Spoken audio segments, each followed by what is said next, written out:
ஒரு நிமிஷம் நம்மை தாழ்த்தி அவர் செய்த நன்மைகளுக்காக ஆண்டவரே நன்றி பலிகளை செலுத்தி வந்திருக்கிறோம். நம்மை மகிமைப்படுத்த வந்திருக்கிறோம் என்று சொல்லலாம். ஒரு உண்மையான இதயத்தோடு முழு மனதோடு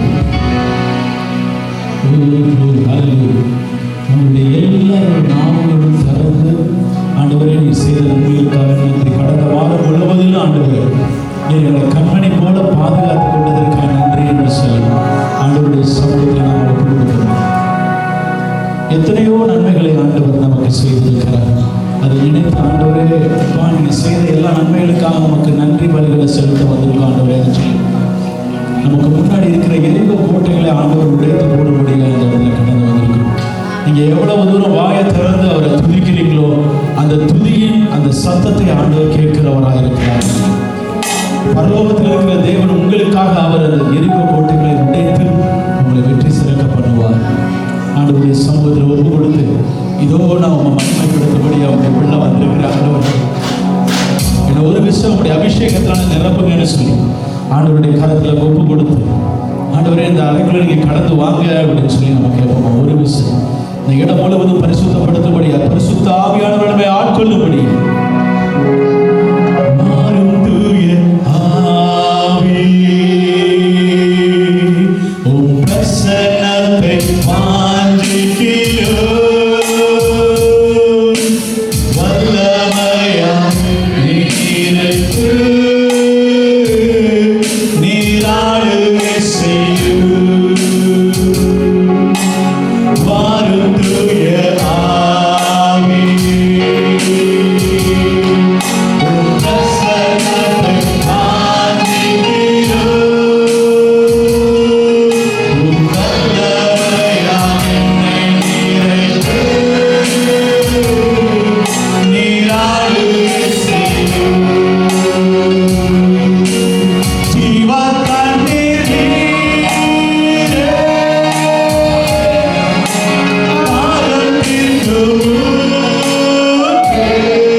நிறைந்து உண்மையாய் தொழுது கொள்கிறேன். அப்பா யாரை நீ கண்ணோக்கி பார்க்க முடியாது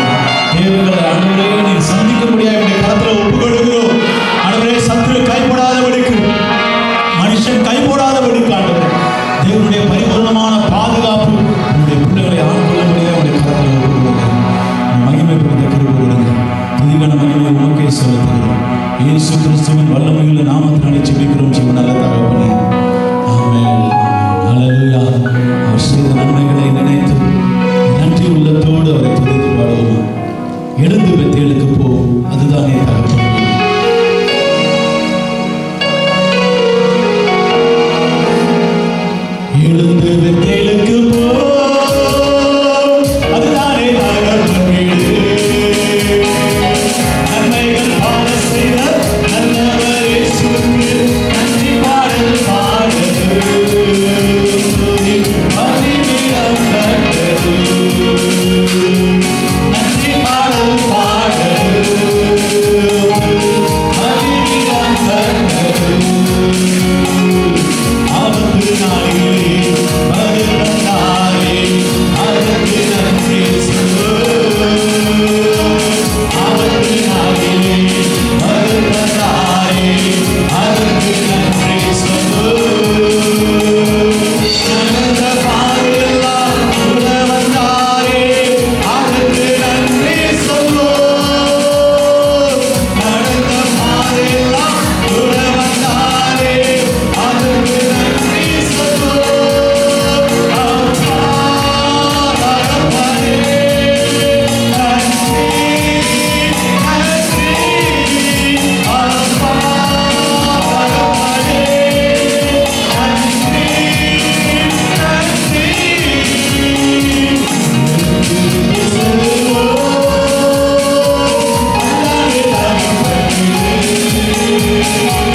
நன்மைகள் பாட செய்த நல்லவர் இயேசுவுக்கு நன்றி பாடல் பாடுது. மகிமையாம் கர்த்தரு. நன்றி பாடல் பாடுது. மகிமையாம் கர்த்தரு. ஒரு இடமெல்லாம் தூரமிருந்து. ஆமென். ஒரு இடமெல்லாம் தூரமிருந்து காத்து சொல்லுகிறேனே. சொன்னதை செய்து முடிக்கும் வரைக்கும் கைவிட மாட்டேன். சொன்னதை செய்து முடிக்கும் வரைக்கும் கைவிட மாட்டேன். அப்பா தகப்பனே நன்றி நன்றி. அப்பா தகப்பனே நன்றி நன்றி. செல்லோ அதுதானே தகப்பன் வீடு. நன்மைகள் பாட செய்த நல்லவர் இயேசுவுக்கு நன்றி பாடல் பாடுது. மகிமையாம் கர்த்தரு. நன்றி பாடல் பாடுது. மகிமையாம் கர்த்தரு. இறந்த நாள் முதல் இந்நாள் வரைக்கும் ஆதரித்த ஆயரே. இறந்த நாள் முதல் இந்நாள் வரைக்கும் ஆதரித்த ஆயரே. ஆபிரகாம் ஈசாக்கு வழிபட்டு வணங்கிய எங்கள் தெய்வமே. ஆபிரகாம் ஈசாக்கு வழிபட்டு வணங்கிய எங்கள் தெய்வமே. அப்பா தகப்பனே நன்றி. அப்பா தகப்பனே நன்றி நன்றி. செல்வோ அதுதானே தகப்பன் வீடு.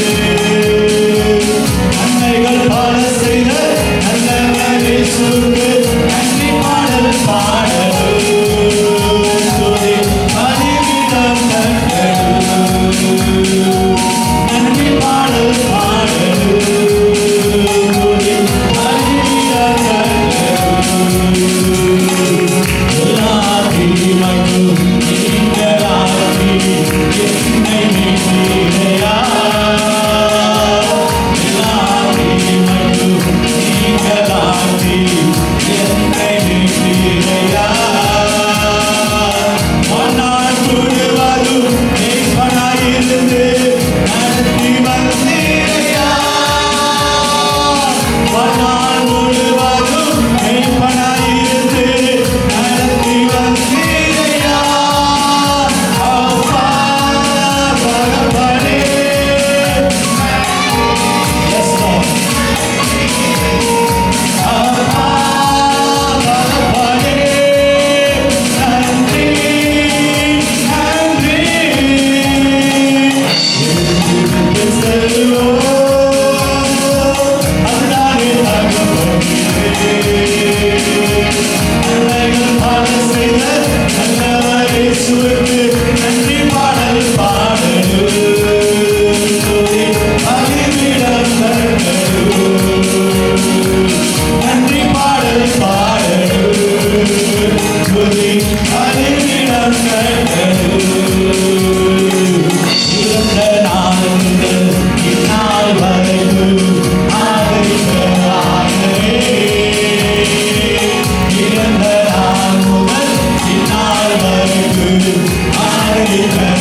சொல்லி பாடிடுவே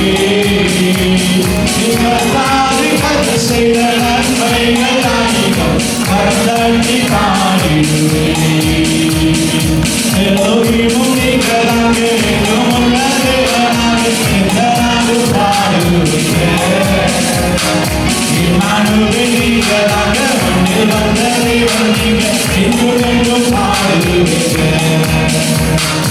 எலோகிம் நீங்கதாங்க, என்றும் உள்ள தேவனாக எந்த நாளும் பாடுவீங்க. இம்மானுவேல் நீங்கதாங்க, மண்ணில் வந்த தேவன் நீங்க, என்றும் என்றும் பாடுவீங்க.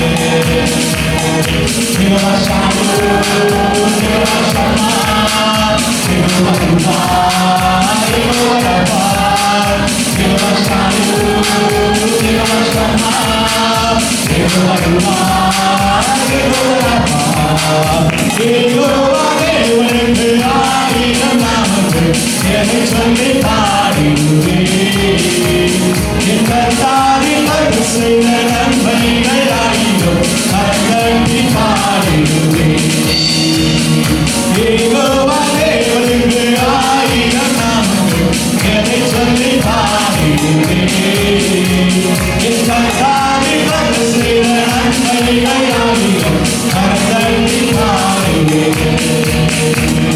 Jehovah Shalom, Jehovah Shammah, Jehovah Ruah, Jehovah Rapha, Jehovah Shalom, Jehovah Shammah, Jehovah Ruah, Jehovah Rapha, Jehovah Shalom, Jehovah Shammah, Jehovah Ruah, Jehovah Rapha, Jehovah Shalom, Jehovah Shammah, Jehovah Ruah.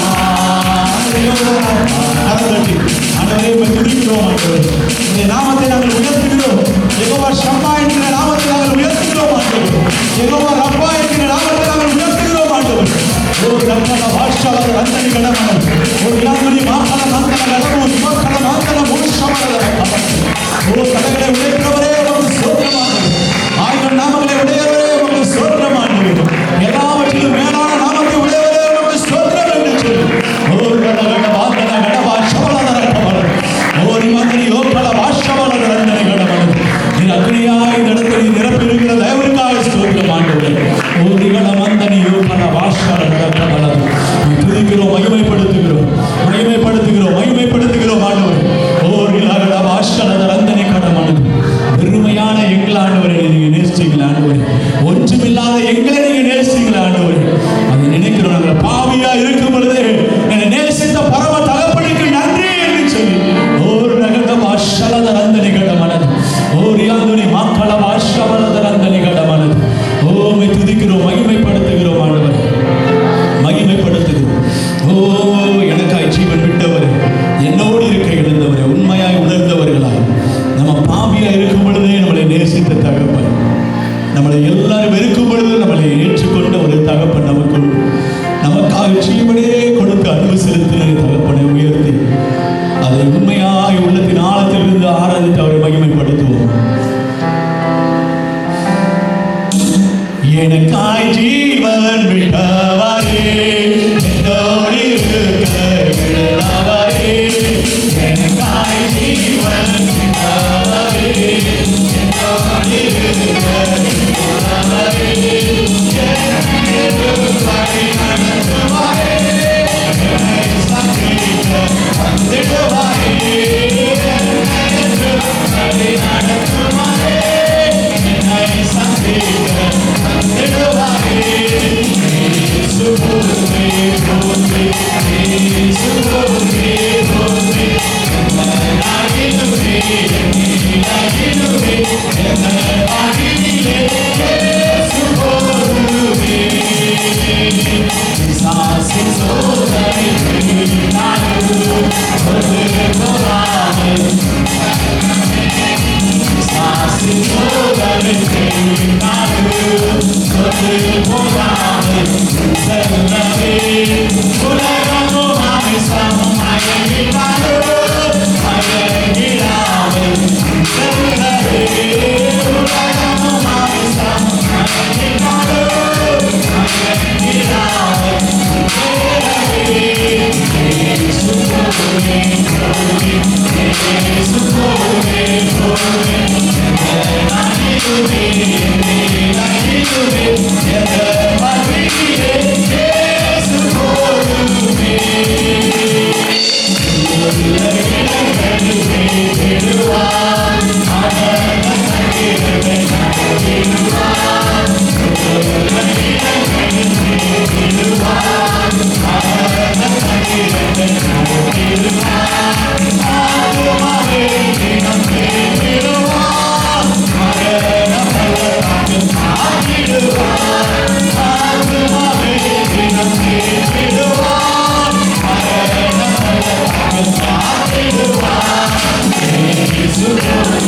Hallelujah.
கடைசி நாட்களில் மாம்சமான யாவர் மேலும் என்னுடைய ஆவியை ஊற்றுவேன் என்று சொன்ன கர்த்தருடைய வல்லமை இப்பொழுது ஊற்றப்படட்டும் ஆண்டவரே. வாலிப பிள்ளைகள் மேல, அப்பா மூப்பர்கள் மேல, ஊழியக்காரர்கள் ஊழியக்காரிகள் மேல ஆண்டவரே இந்த அபிஷேகம் ஊற்றப்படுவதாக. நிக்கல வாஷவலத வந்தனை கடவல ஓரி மாமா மாமா வந்தனை கடவல ரக்கவல ஓரி மாமா வல தந்தன கடவல கடவல கடவல ஓரி மாலா கலிந்தன. நீ நிலைபெயர்ந்து போகாதபடி உன்னை நான் நிலைத்திருக்க பண்ணுவேன் என்று கர்த்தர் சொல்லுகிறார். நீ கடவாஷவலத வந்தனை கடவல. நீ சோர்ந்து போகாதே என்று உன் தேவன் சொல்லுகிறார். நீ கட்டப்படுவாய் என்று உன் கர்த்தர் சொல்லுகிறார்.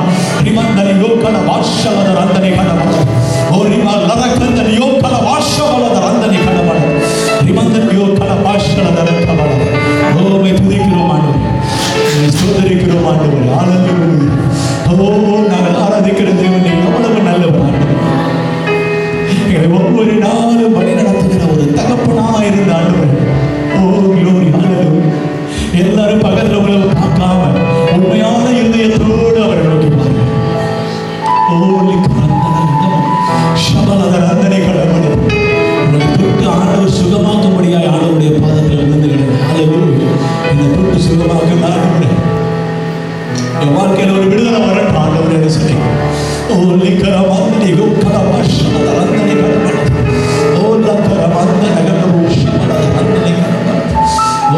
துதிக்கிறோம் ஆண்டவரே, ஸ்தோத்திரிக்கிறோம். மகத்துவம் உள்ளவரே துதிக்கிறோம் ஆண்டவரே.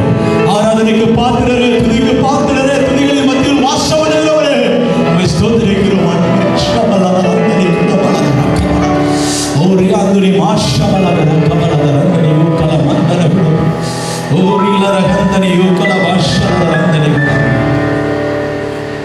தாய் போல தேற்றி தந்தை போல ஆற்றி மீது சுமந்திடும் என் இயேசையா.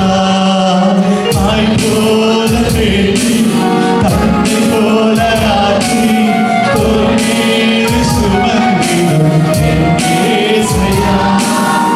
உம்மை போல அரவணைக்க யாரும் இல்லையே, உம்மை போல யாரும் இல்லையே,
நிற்குதோ அதை இயேசுவின் நாமத்தினாலே சபித்து அப்புறப்படுத்துகிறோம்.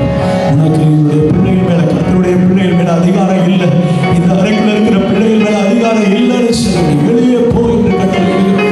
உன்னுடைய பிள்ளைகளுடைய உயர்வை ஆண்டவரே எல்லா இடத்திலையும் பிளாக் பண்ணி வைத்திருக்கிற, தடை பண்ணி வைத்திருக்கிற எல்லா பிசாசின் கிரியைகளும் நிர்மூலமாகட்டும். கர்த்தர் ஆண்டவரே உடைய பிள்ளைகளை வெற்றி சிறக்க பண்ணும்படியா என்னுடைய கரத்தில் ஒப்புக் கொடுக்கிறேன். என் தேவன் எம்மட்டும் நடத்தின தயவுக்காக எனக்கு ஸ்தோத்திரமானது. நீ வரப்போகிற ஒவ்வொரு பகுதியிலும் இந்த கரத்தில் ஒப்புக் கொடுக்கிறேன். கர்த்தர் நீர் மேன்மடைவீராக. துதிகன மகிமை உமக்கே செலுத்துகிறோம். ஆண்டவரே இந்த இடத்துல யாரெல்லாம் ஒரு ஜெப விண்ணப்பத்தோடு எதிர்பார்ப்போடு உடைய பிள்ளைகள் காத்து வந்திருக்கிறார்கள் ஆண்டவர், என் கர்த்தர் அவருடைய வேலைகளை விரிவாக்கும்படியா என்னுடைய கரத்தில் ஒப்புக் கொடுக்கிறேன்.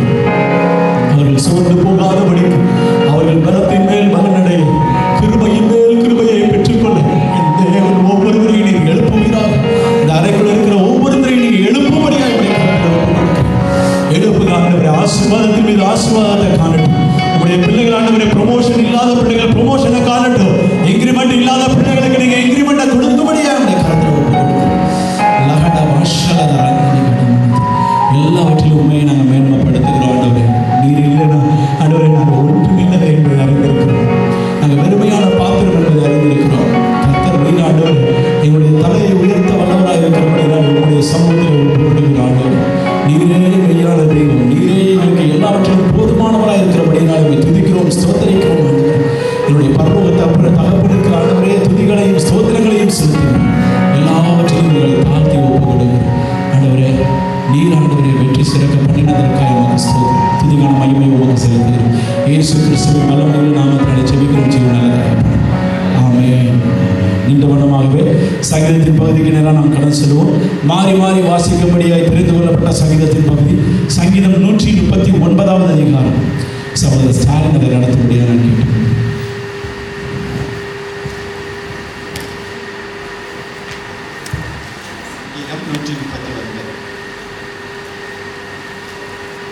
கர்த்தாவே, நீர் என்னை ஆராய்ந்து அறிந்திருக்கிறீர்.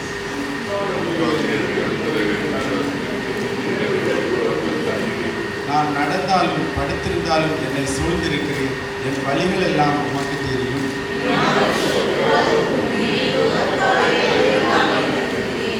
உட்புறத்திலும் பின்புறத்திலும் என்னை நெருக்கி என் உமது கரம் என் மேல் வைக்கிறீர்.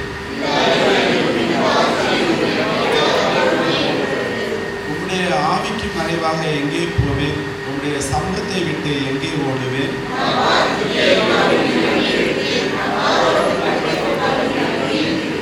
நான் விடியற் காலத்துக்கு செட்டைகளை எடுத்து சமுத்திரத்தின் கடையாந்தரங்களிலே போய் தங்கினாலும், இருள் என்னை மூடிக்கொள்ளும் என்றாலும், இரவு என்னை சுற்றிலும் வெளிச்சமாயிருக்கும்.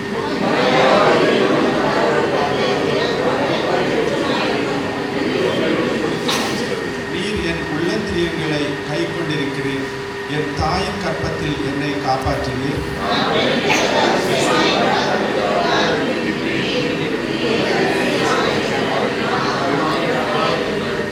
நான் ஒளிபீடத்தில் உண்டாக்கப்பட்டு பூமியின் தாழ்விடங்களிலே விசித்திரமாய் வினோதமாய் உருவாக்கப்பட்ட போது என் எலும்புகள் எல்லாம் உமக்கு மறைவாயிருக்கவில்லை.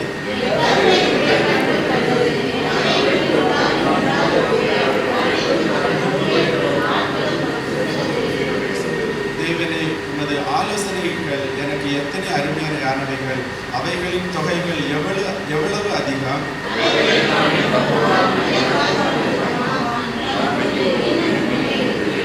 தேவனே, நீர் துன்மார்க்கனை அழித்தீரானால் நலமாயிருக்கும். இரத்த பிரியரோ, நீங்கள் என்னை விட்டு அகன்று போங்கள்.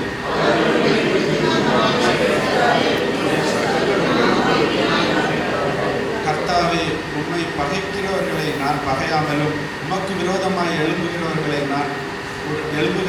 அருவாவெடுக்காமலும் இருப்பேனோ?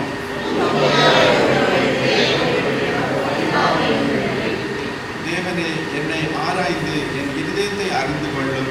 என்னை சோதித்து என் சிந்தனைகளை அறிந்து கொள்ளும்.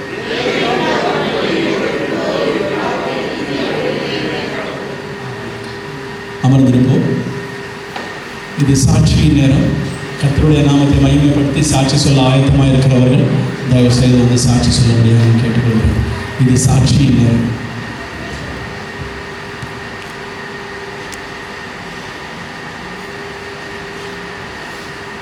சிறு பிள்ளைகள் வந்து மெமரி வேர்ஸஸ் சொல்லுவாங்க.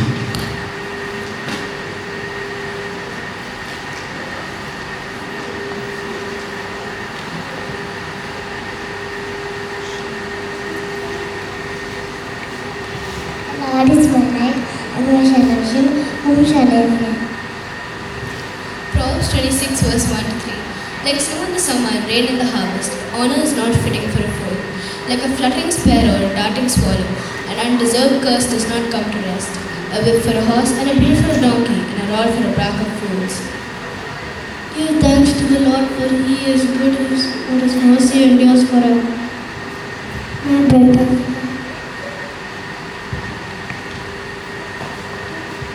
Thank the Lord and the holy fullness, the world and the earth.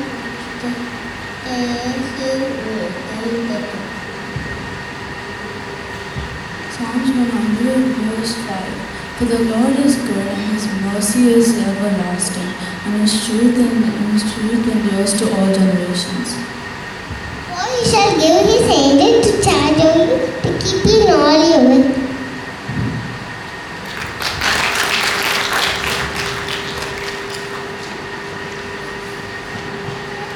காணிக்கை நேரம். உங்களுடைய காணிக்கைகளை உங்களுடைய கரங்களில் எடுத்து வைத்துக் கொள்ளும். காணிக்கைக்காக நாங்கள் செபிக்கிறோம்.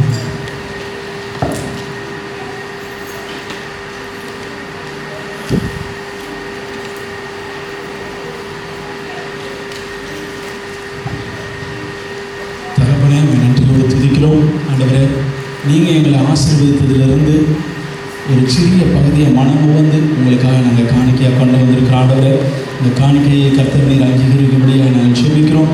ஆண்டவரே, யாருக்கு ஒரு ஃபினான்ஷியல் பிரேக் த்ரூ வேணுமோ பிள்ளைகளுக்கு நீங்கள் கொடுக்கும்படியாக நம்முடைய கரத்தில் ஒப்புவிடுகிறோம். உண்மையாக ஆண்டவரே, நீர் கொடுத்து ஆசீர்வதித்ததற்காக நமக்கு நன்றி என்று சொல்லுகிறோம். ஒவ்வொருடைய கையில் பிரயாசத்தையும் நீர் ஆசீர்வதித்து மேன்மைப்படுத்தும்படியாக நம்முடைய கரத்தில் ஒப்புக் கொடுக்கிறோம். துதிக்கான மகிமை உமக்கு செலுத்துகிறோம். நம்முடைய இயேசு கிறிஸ்துவின் நாமத்தினால ஜெபிக்கிறோம். ஜீவன் நல்ல தகப்பனே, ஆமென். இப்போ சிஸ்டர் ஜெனிஷா அவர்கள் வந்து ஒரு பாடல் பாடுகிற வேலையில் கத்திருக்கிறது நாம் காணிக்க.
வீழாதே வழிகாட்டிலே நம்பி என்னென்றும் பாபலோகத்தில் நினையாதே என்னை சேர்த்திலே நம் திருமாலோடும்.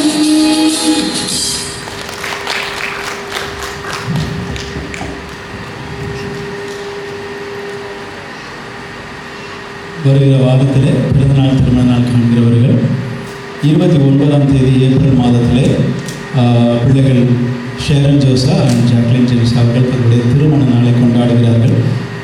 கர்த்தர் கொடுத்த வாக்குத்தத்தமானது சங்கீதம் 89:17 ஆண்டவர் வாக்குத்தத்தமாய் கொடுத்தார்.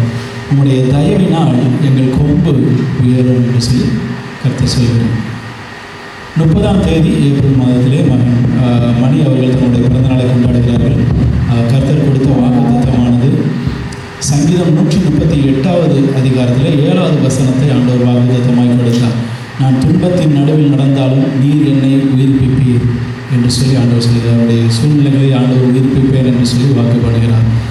1ஆம் தேதி மே மாதத்திலே சகோதரர் வல்லன் அவர்கள் தன்னுடைய பிறந்தநாளை கொண்டாடுகிறார்கள். கர்த்தர் கொடுத்த வாக்குத்தத்தமானது மீகா 2வது அதிகாரத்தில் 13 ஆண்டவர் வாக்குத்தத்தமாய் கொடுத்தார். தடைகளை நீக்கி போடுகிறவர் அவர்களுக்கு முன்பதாக நடந்து போகிறார்.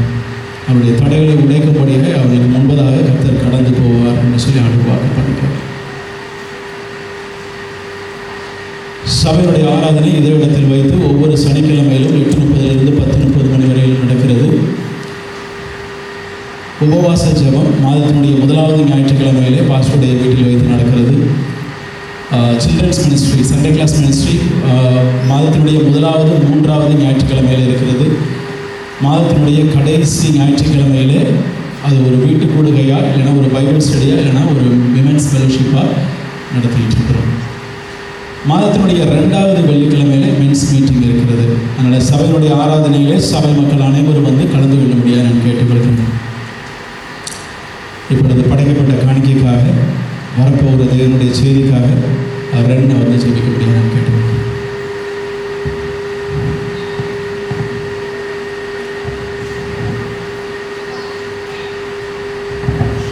Hallelujah. Sotram and to the grace of the Raja, and to the grace of the Raja is about the Nalami, Sabadala, the cricket, Pabik Sada, Election Cricket, and Sutran Raja is about the Nala, Asiva the Raja is a Aramia, is about Aram Mother by the American Parade, and Sutran Raja, the Mother, and Sutran Raja is about the Kanki Raja, is about the Asiva the Raja, is about the Tandalin, is about Raja, is about the Rasiva Raja, is about the Republic of Bimberta, is the Raja, is about Pala, is about is about the Katran Raja, is about the Pesach Raja, Pesach Ramarata, is about the Ronde, and the Padavamaja, in the Teva, and last Manama Taravamaja, Raja, the Lambagadreta, the Report of the Pada, Amen. Hallelujah. இன்றைக்கும் கர்த்தர் கொடுத்த வார்த்தையானது நீதிமொழியின் புஸ்தகத்தில் 18வது அதிகாரம் 21வது வசனம். நீதிமொழிகள் 18:21. மரணமும் ஜீவனும் நாவின் அதிகாரத்தில் இருக்கும். அதில் பிரியப்படுகிறவர்கள் அதன் கனியை புசிப்பார்கள். ஆண்டவர் வந்து 2 காரியத்தை நம்முடைய நாக்கில் வச்சிருக்கிறார். நம்முடைய நாவில் ஒன்று மரணம், இன்னொன்று ஜீவன். ஆண்டவர் சொல்றாரு, இதில் பிரியப்படுகிறவர்கள் அதன் கனியை புசிப்பார்கள். நீங்கள் எதில் பிரியமாக இருக்கிறீர்களோ அந்த கனியை நீங்கள் புசிப்பீங்கன்னு சொல்லி ஆண்டவருடைய வார்த்தை சொல்லுது. உபாகமத்தின் புஸ்தகத்தில் 30வது அதிகாரத்தில் 19வது வசனத்தை நம்ம வாசிக்கணும். உபாகமம் 30:19. நான் ஜீவனையும் மரணத்தையும் ஆசீர்வாதத்தையும் சாபத்தையும் உனக்கு முன் வைத்தேன் என்று உங்கள் மேல் வானத்தையும் பூமியையும் என்று சாட்சி வைக்கிறேன். ஆகையால் நீயும் உன் சந்ததியும் பிழைக்கும்படிக்கு நீ ஜீவனை தெரிந்து கொண்டு அப்படின்னு சொல்லி அந்த வசனத்தில் சொல்லப்பட்டது. ஆண்டவர் எங்கேயும் சொல்றாரு, உனக்கு முன்னாடி நான் வந்து ஜீவனையும் மரணத்தையும் நான் வைக்கிறேன், ஆசீர்வாதத்தையும் சாபத்தையும் நான் வைக்கிறேன். ஆனால் ஆண்டவர் என்ன சொல்கிறார், நீ எதை எடுக்கணும்னு சொல்லி ஆண்டவர் சொல்கிறாருன்னா அதில் நீ ஜீவனை தெரிந்து கொள் என்று சொல்லி ஆண்டவர் சொல்கிறார். ஃபஸ்ட்டு வாஸ்தவ வசனத்தில் மரணமும் ஜீவனும் நாவின் அதிகாரத்தில் இருக்குது. சரியா? அந்த நாவின் அதிகாரத்தில் இருக்குன்னா நீங்கள் எந்த கனியை புசிக்க வேண்டும் என்று விரும்புகிறீர்களோ அந்த கனியை நீங்கள் புசிக்க முடியும். ரெண்டாவது நம்ம வாஸ்தவத்தில் ஆண்டவர் சொல்கிறாரு, நீ மரணத்தையோ இல்லை சாபத்தையோ நீ எடுக்காத, நீ பிழைத்திருக்கும்படி, உன் சந்ததி பிழைத்திருக்கும்படி நீ ஜீவனை தெரிந்து கொள் என்று சொல்லி ஆண்டவர் சொல்கிறார். அல்லேலூயா. அப்போ நம்ம ஒவ்வொருத்தரும் தெரிந்து கொள்ள வேண்டிய ஒரு கனி என்னன்னா ஜீவன் என்கிற கனி, ஆசீர்வாதம்ன்ற ஒரு கனியை நாம் தெரிந்து கொள்ள முடியாது நம்முடைய ஆண்டவர் சொல்கிறார். நம்ம ஒவ்வொருத்தருடைய வாழ்க்கையிலையும் பார்த்தீங்கன்னா நம்ம வாழ்க்கையில் இருக்கிற ஒவ்வொருத்தருக்கும் உள்ள பிரச்சனைகள் வித்தியாசமாக இருக்கும். நம்ம சந்திக்கிற மனிதர்கள் வித்தியாசமாக இருப்பாங்க. நம்ம போகிற பாதைகள் வித்தியாசமாக இருக்கும். வேலை ஸ்தலத்தில் வச்சுக்கலாம், இல்லை பர்சனல் லைஃப்பில் நம்ம வச்சுக்கலாம். நம்ம சந்திக்கிற மனிதர்கள் பார்த்தீங்கன்னாக்கா ஒன்று நம்ம நேஷனாலிட்டியாக இருக்கலாம், இல்லை வேறு நேஷனாலிட்டியாக இருக்கலாம். இல்லை நம்ம சந்திக்கிற மனிதர்கள் பேசுகிற விதங்களில் வித்தியாசப்படலாம். ஆனால் ஆண்டவருடைய பிள்ளைகள் ஆண்டவர் பேசுகிற அந்த வார்த்தைகளில் வித்தியாசப்படக்கூடாது. நம்ம பேசுகிறது ஜீவனை பேசணும். நம்ம பேசுகிறது, நம்ம தெரிந்து கொள்வது ஜீவனை தெரிந்து கொள்ள வேண்டும். அப்போ நம்ம எப்படி அந்த ஜீவனை தெரிந்து கொள்ள வேண்டும், தெரிந்து கொண்டிருக்கோம்னா அந்த வார்த்தையினாலே நாம் பேசுவதே ஜீவனை மட்டும்தான் நம்ம பேசணும்.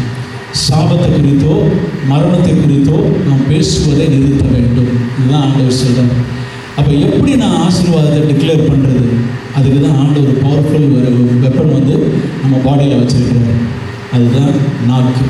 அவர் சொல்கிறாரு, அந்த நாக்கை வச்சு நீ என்ன பண்ணணும், அந்த கனியை நீ புசிக்க வேண்டும். மரணமும் ஜீவமும் நாவின் அதிகாரத்தில் இருக்குது.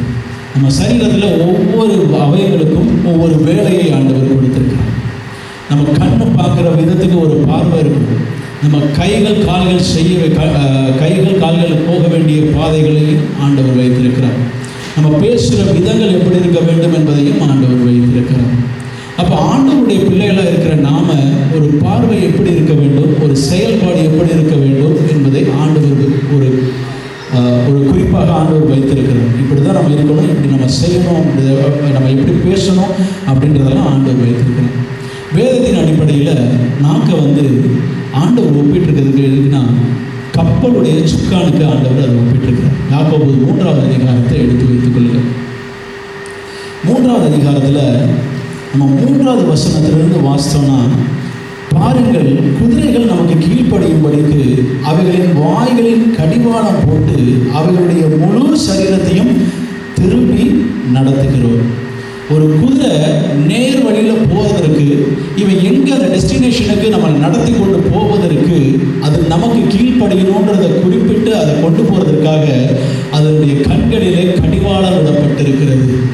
அந்த கடிவாளத்தில் இவன் அந்த ரோப்பை அசைக்கிற அந்த அசைவுகளை வைத்து இந்த குதிரையானது அந்த வழிக்கு நடந்து கொண்டு போகிறது.